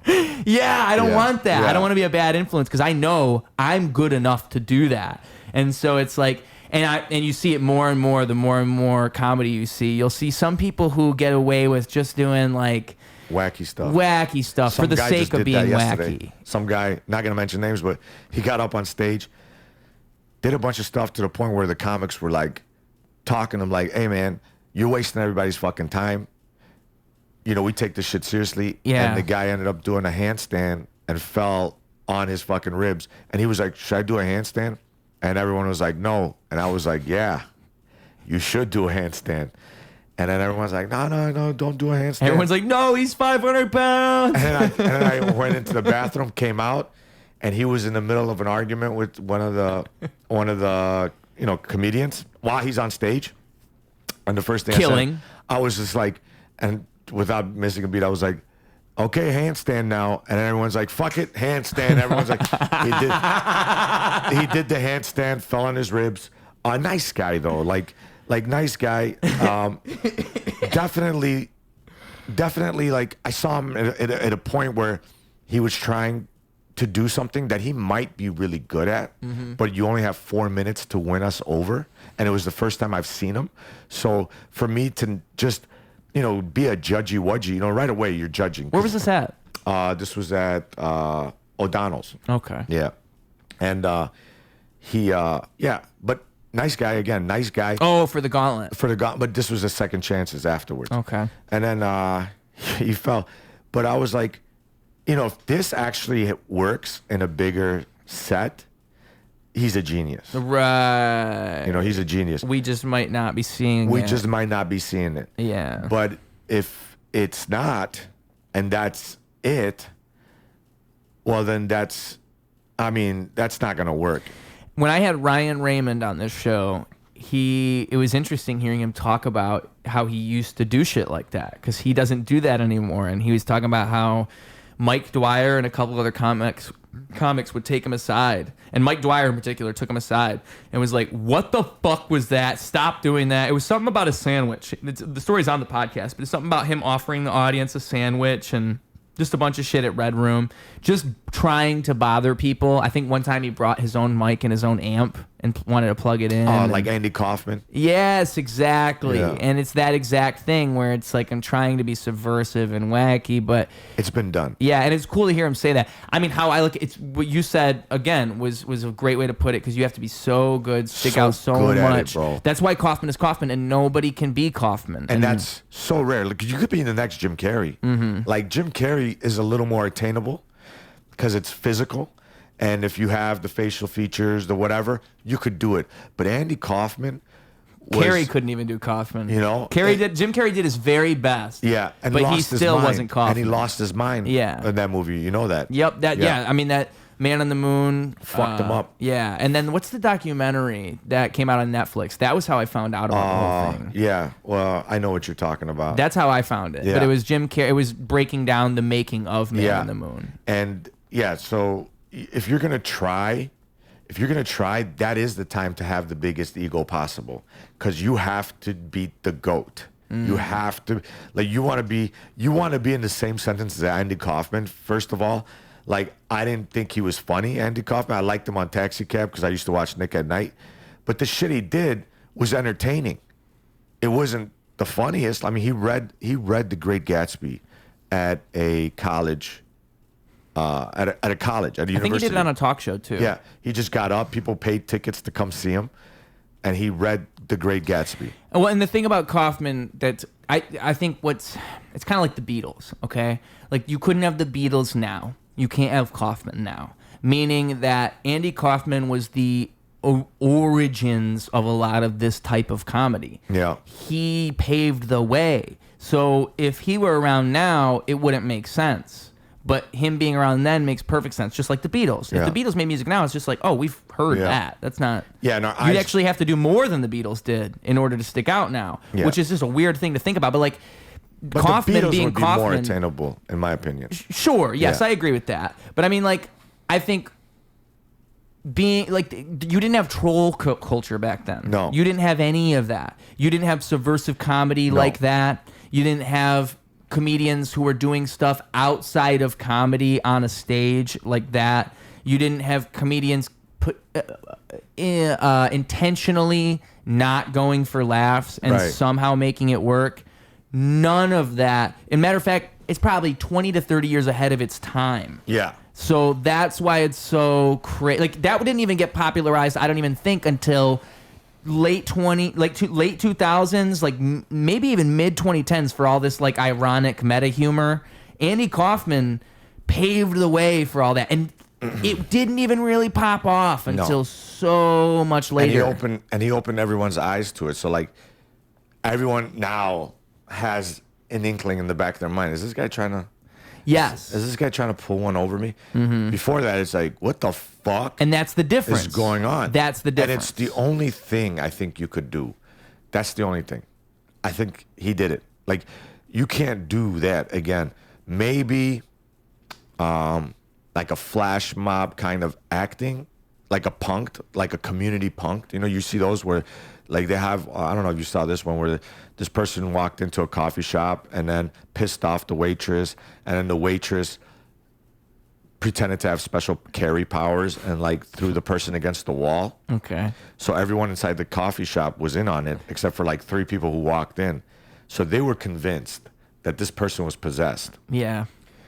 It's the only time you could get to that level, is have a high production level performance, and everybody has to be in on it. I would say there's 2 people I can think of in comedy that I would say are Kaufman-esque in very good ways. Say Nathan Fielder, with the stuff that he does. Have you seen any of that? He's got a thing where he'll go to different businesses and he'll like propose how they could make their business better. And he's obviously playing into his persona the whole time. I'm just an awkward guy. And he's playing it all straight, but he's clearly fucking with these businesses. Like, it's almost like a Bo Rat-esque type character where it's like, but he never ever breaks the character, even on interviews, even in shows. Right. It's who he is. Yeah, I think I know who you're talking about. Yeah, and that's very Kaufman-esque, to never break and to always play into it. The other person I would say, and also to, again, he's not going for a positive reaction necessarily with these businesses and all that. He's going for whatever serves the best entertainment value for the audience or for himself, right? And that's Kaufman-esque. It's not trying to please both parties, but doing it for the sake of the art. The other person I would say is Matan Evan. He's a fun one. If you haven't heard about him, he's a lot of popular comics are going on his show now. So he's moving up that ladder. He even had Rampage Jackson on his podcast. Okay. And it's very funny. Okay. Because his whole thing is he's playing a character. He's clearly playing a character, and he's like saying that he used to be Jewish, but now he's not Jewish anymore, and he actually hates Jewish people. He's one of those characters where it's like he's obviously doing the edgy humor thing, but he's getting away with it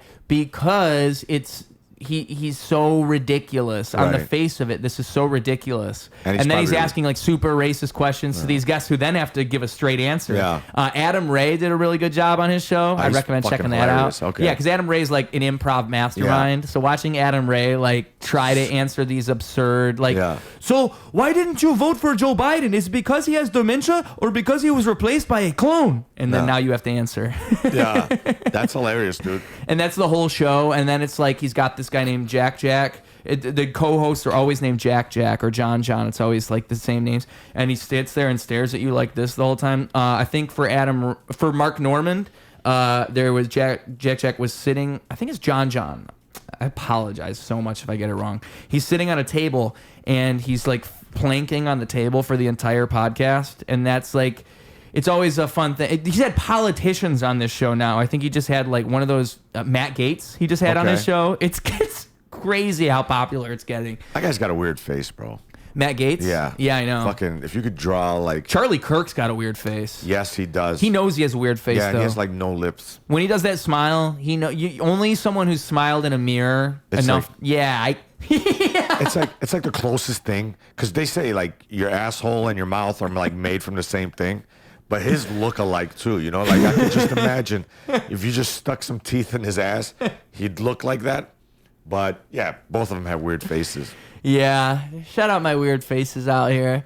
But yeah, no, and so just the whole thing where it's like purposely, because Matan more so than Nathan Fielder for sure. Matan is as close as I think it gets to a modern Kaufman.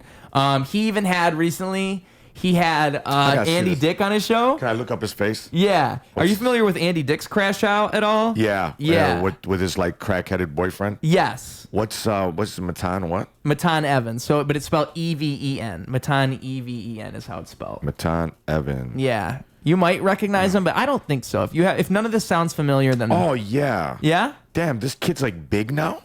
He's got at least 1 million on YouTube. He's getting up. I mean, he's like I told you, all those comics that have come on his show. Wow, dude. Yeah, he's getting Yeah, great he big has like guests. the drape behind him. It was like very fucking rustic. And it's interesting, his whole approach, because I think it all makes sense with like the way that culture is now. It's that it's doing the troll thing, but it's because the character that he's playing, he's able to basically say all this stupid Whatever he shit wants. you'd see with a little slight accent too. Yeah, exactly. Yeah. Exactly. The whole thing is, so it's almost Norm Macdonald-esque. It was cool to see Harlan Williams go on his show too, because Harlan Williams clearly gets the humor and gets the joke. And I think like we are heading that way. That's basically what Austin has become, is a big like rejection of this humor where we can't do certain things, and the internet's gone this way too, like where now you'll see stuff go the complete other direction, where now we want to be as edgy as possible. We want to basically be openly racist and call it a joke. Yeah. And that's kind of what Matan is doing. Yeah. But there's a line that you ride, and I think like with him, he's a character, and so it's like that's always what it is with comedy, right? It's finding a way to ride that line, and you're gonna fall off, and it's the danger of it. Yeah, he could so easily have that flop and not be funny, and then all of a sudden now you look awful. Now you don't look funny at all. But for a short period of time. Yeah, for a short period of time, and then you can get back on the horse of if course. You're dedicated, if you put in the work, if you just keep going. But if you're gonna let that moment like derail you, like you said, Andy Dick. Yeah. Like Andy Dick could have come back from that moment. Yeah. Well, the reason I brought Andy Dick up was because he came on Matan's show too, and it's just such a clear example of Matan knowing what he's doing, because it's like the internet comedy community. We all know Andy Dick. We all know the crash out of Andy Dick. So just to see the whole podcast is like Andy Dick, I don't even know what you're saying right now. Oh, that's a good fucking Andy Dick, bro. Jesus Christ. I don't even think anyone's ever done an Andy Dick impression until now. That might be the first one. Motherfucker, I'm good at Andy Dick. Yeah. He was he lost his fucking mind, and he live streamed it. Yep. I mean, it's sad just because I don't know. I forget all the details. I haven't studied his career trajectory in a long time. But Andy Dick used to be.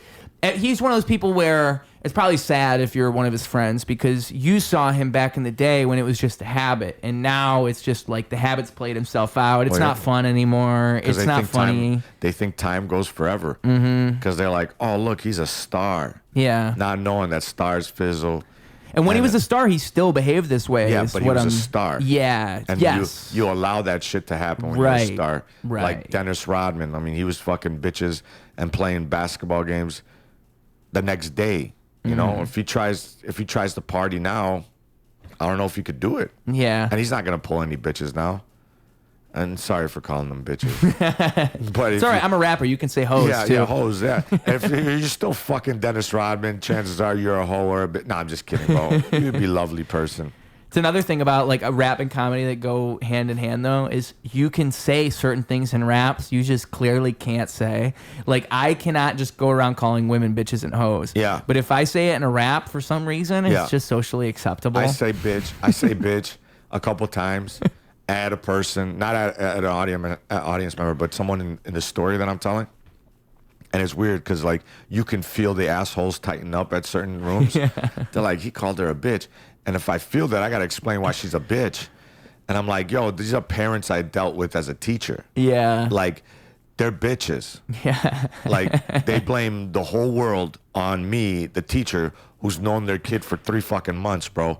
Like, you've sculpted this piece of shit for this whole time. He's been in my class for 3 months, and I'm the problem. I would call that a story that tells itself, though, right? Yeah. Like, oh, you're blaming me. All right. Yeah. Like, now this all makes sense. Yeah. Like, so it's not you. All right. Yeah. Now this all makes sense. Yeah, 100%. But I love to. That's how you get those kids. I love to. No, they don't fucking care, bro. They'll look at you and be like, yeah, now you get it. Yeah. It is your fault, Mr. A. Mr. A said it. It's his fault. I have it on video. And then they just go on their fucking day watching porn or whatever the fuck they do, bro. Yeah. I saw one student. It's changed, dude. They were in a couch like this. I had a reading couch in my room, and there were like 3 kids sitting here. 1 boy, 2 girls, right? So you had 2 girls on their side, and they're all on their phones, bro.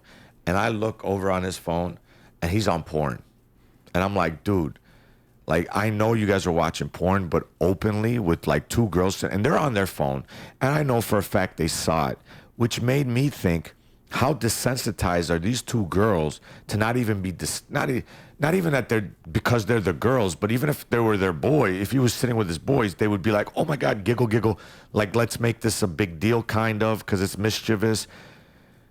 But it was as if he was just on his calculator, and these girls just saw him, equate a math problem. It was that nonchalant. And I'm thinking to myself, holy shit, dude. At that moment, I'm like, these kids are fucked. Like, these kids are fucked. Those kids doing that, absolutely fucked. You can't argue any other way. I would love to see what they're like in their, early 30s. Do they have a relationship with anyone? What I'm imagining, though, I mean, they're fucked just because that type of shit can happen. I would imagine my cold read of that would be, I would assume the girls are uncomfortable. I would assume those girls are uncomfortable and they don't know how to react to such a thing. Their body, that's the thing. You know how you can read, like, you're a teacher, so you're constantly looking. You're constantly... Oh, but they weren't acting like that. Nothing, dude. Nothing. Right. They're all on their phones. They're all, like, every so often, they're like, talk to each other and go back on their phone. Like, they couldn't be bothered less about it. Right. Yeah. And he's When hanging out with his friends, so they're all friends. Yeah. And I'm sure they know that this. I mean, like, it's not like, oh, meet these new 2 people in the classroom. You're gonna go sit next to him. Introduce yourselves. How old are And he these pulls kids? them. They were in 8th grade. Yeah. So 12, 13. See, the thing is, like, 10 years ago, I graduated high school.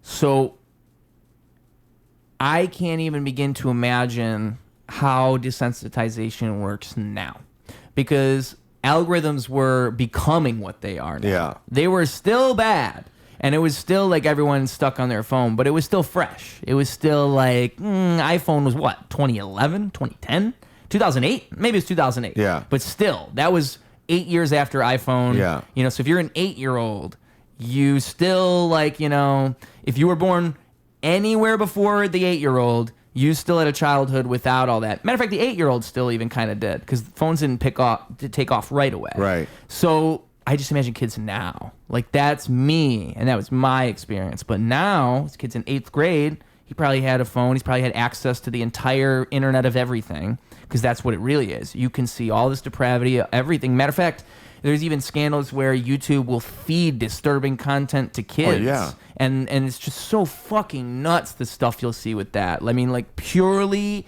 that is like the work of the devil. When you actually see what someone, for sure, yeah. What's that? I said it's definitely intentional. That's why it's so scary, because it's like, why would there be spam content with like Spider-Man and Elsa where it's meant for a kid to click it, and for me, I'm not gonna ever click that shit. I've got other stuff to do. I've got a life. But the kid's gonna click it, and then the kid's all of a sudden watching Elsa get an abortion in the middle of the like stuff like that, where it's purely meant to corrupt children. And so it just makes me wonder, like, how much of that is just sprinkled throughout these kids' childhoods to the point where it gets to what you just described, where it's all so fucking normal. It's also like I've seen everything. I saw everything since I was 3, and like I remember when because I'm speaking, what I just said was a sentence of a kid now. Because me, personally, when I was younger, I my older siblings told me a vagina was my penis was gonna fall off and I was gonna have a vagina and that's what was gonna happen, and they would do that to the point of like bullying me and make me sad. It's happening now, actually. People currently, believe that. Well, and I'm currently in the process of doing that. They were right. But it's just fun. They told me that's what puberty was. That either my penis falls off or it doesn't, and that's what's gonna happen. And I also remember thinking the word vagina must be like the name of a temple. Like that can't be like I didn't know. I remember not knowing what vagina meant, right, until I was probably 6 or 7.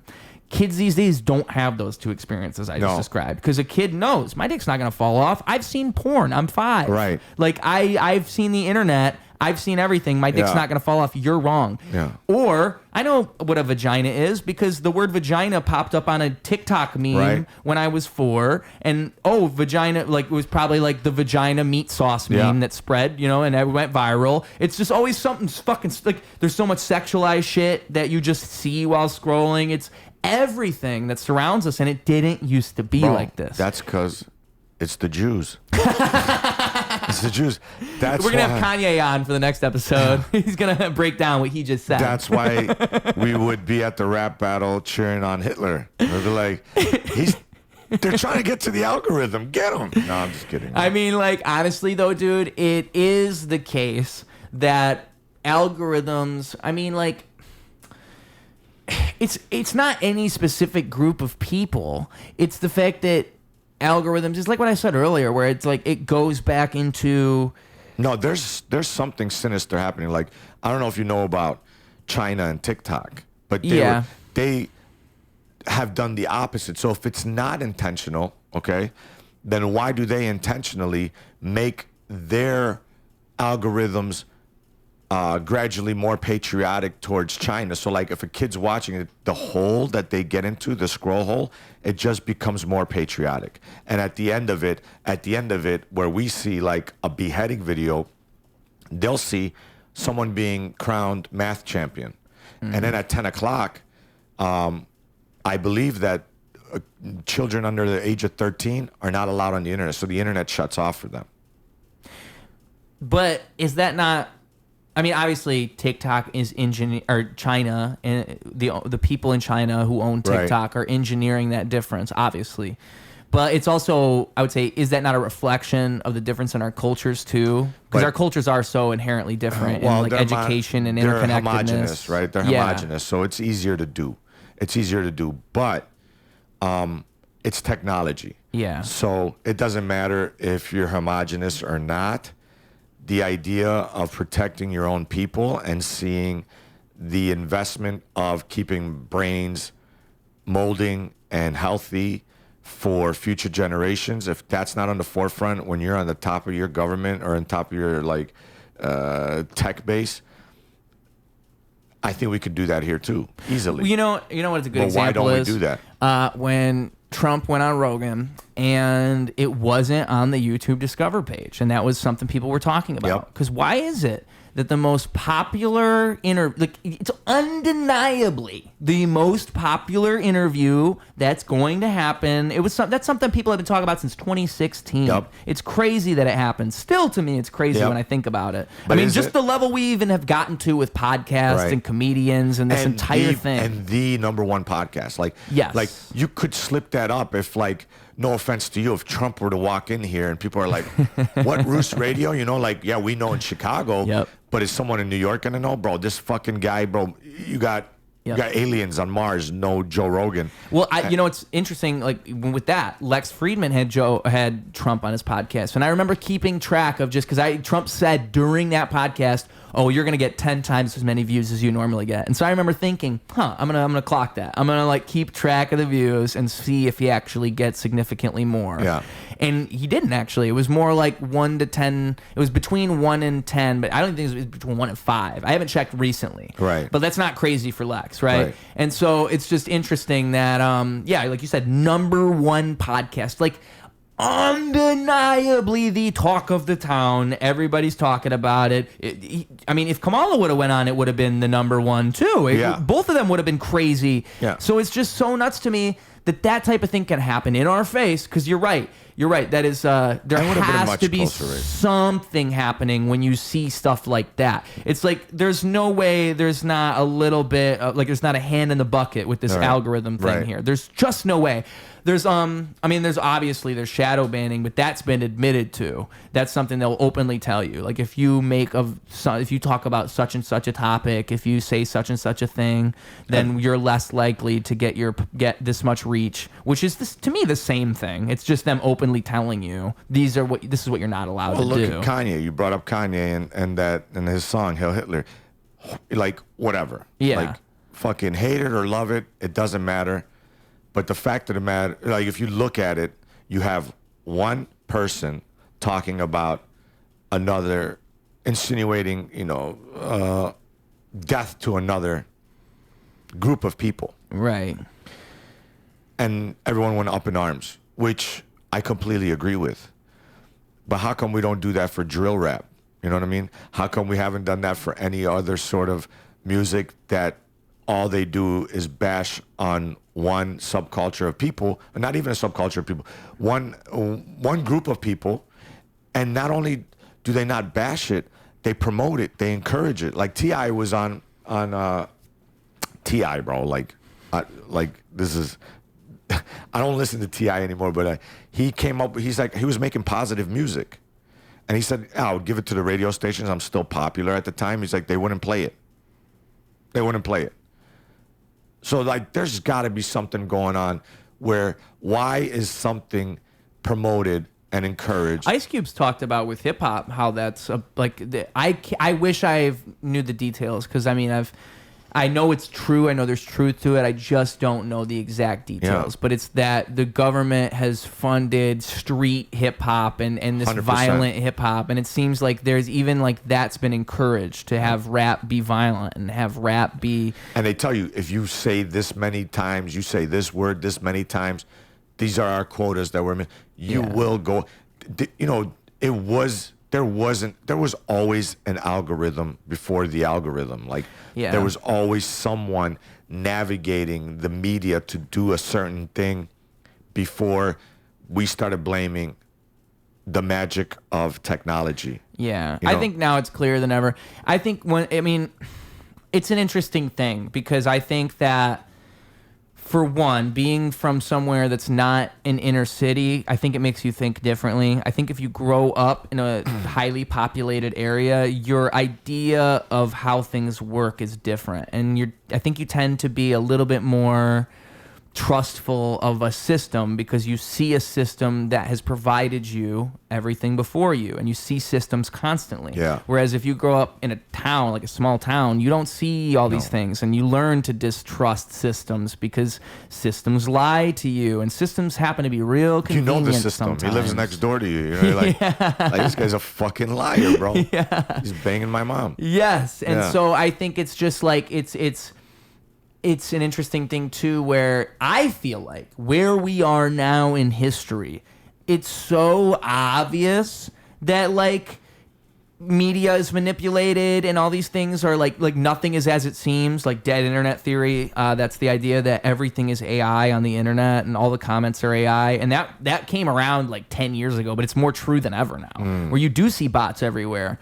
I mean, what is the statistic? Like 90% of Twitter is fake or something? Like they found out it was like 80 or some shit, but crazy. It's just so nuts. And so hearing those things and then saying, well, yeah, but I still trust like so and so. I don't trust anyone ever now. Yeah. I just constantly if someone tells me a piece of information like, oh, so and so said this, I'm immediately thinking like, nah. Like every time if an issue comes up, if there's drama in the comedy scene, if there's anything, it's always like, I don't know. People tell stories. Yeah. And I know people tell stories. And it's like, and it's so easy to just fall into that. And they could genuinely believe the story. Yeah. Like, it's not like they're,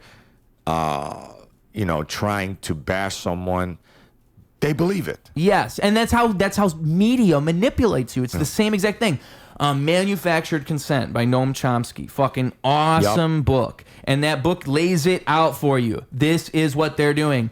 Also crazy. That book's from what, the 80s, and Yeah. they're still doing the same thing. They didn't even change the playbook. No. It's the same shit. Oh, dude, they've been doing it since man, you know, like I read a great series about Genghis Khan. Ooh. And it was called The Conqueror series by Khan and Goulden. And it was so good. And I talk like I read a lot of books. It was actually the first series I've ever read as an adult, and probably since then. But my wife read it, and she would tell me about the story. So I was like, this sounds good. She's like, you got to read it now. I was like, fuck, okay. So I started reading it, loved it. But the Chinese, how they would keep the Mongols fighting, they would do false flag operations where they would go to one village, like fuck some shit up, burn some shit, but then leave remnants of the neighboring tribe that's Mongol. And then those Mongols would fight each other. Or they would go and show favoritism to one tribe, so then you build jealousy. And Genghis was the first one to fucking be like, I'm getting on my horse, and I'm going to go and tell my Mongols, yo, we've all been lied to. I didn't fuck your sheep. You know, I didn't do this. I didn't do that. It was the Chinese. And then he banded everyone together. Eventually, he broke the blinders that they had set to create that empire, and he torched them. You know? Wow. Since back then, bro. Yeah. Since back then. But listen, I got to get out of here. It's 2:00. Oh, that's Fuck perfect. me, dude. I appreciate your time, bro. Look at that, 2.5 hours. Yeah, There wow. we go.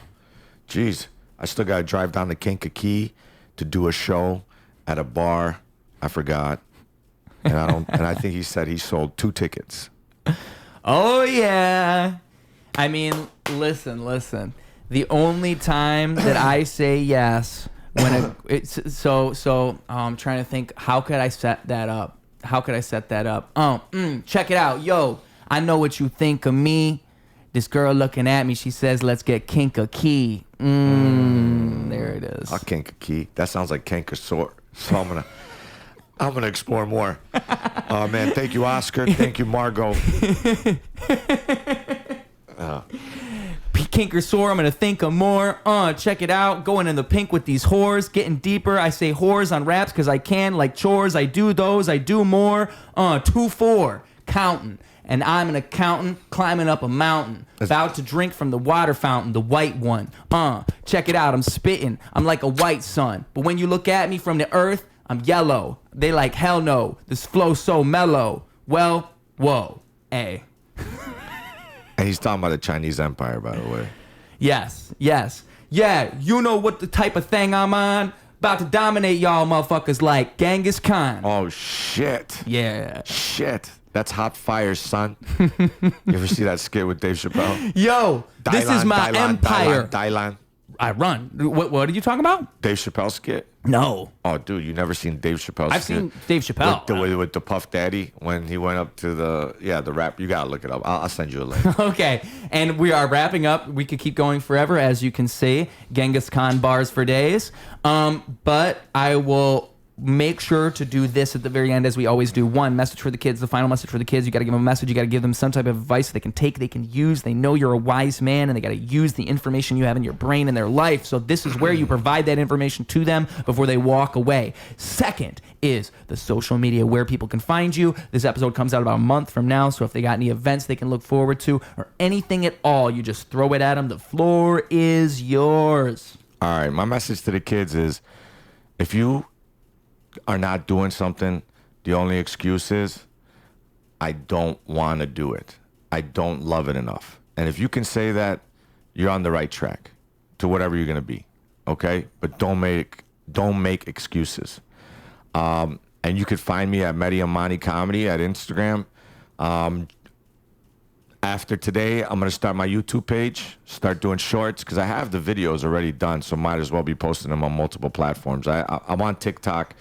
Again, Mehdi Amani Comedy. And Snapchat, you'd be surprised. Oh, Snapchat. Mm-hmm. I didn't even know that shit existed. You'd be surprised. I do know it existed.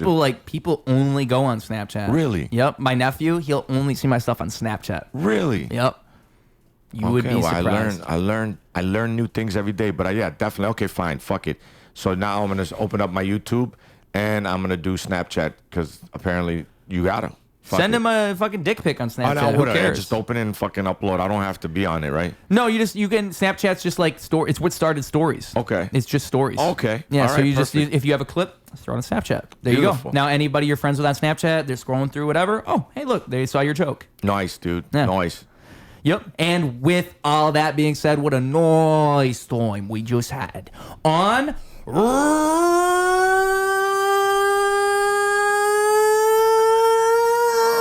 Ruse Radio. Bam. Clocking out. Let's go, baby. Double down, competition couldn't help him to rock. Missed the whole time, holy fell through the flock. That's an ordinary miracle, wealth to the block. It's a balance in the character that's calm and collect. It's apparent his caricature is lost in the mess.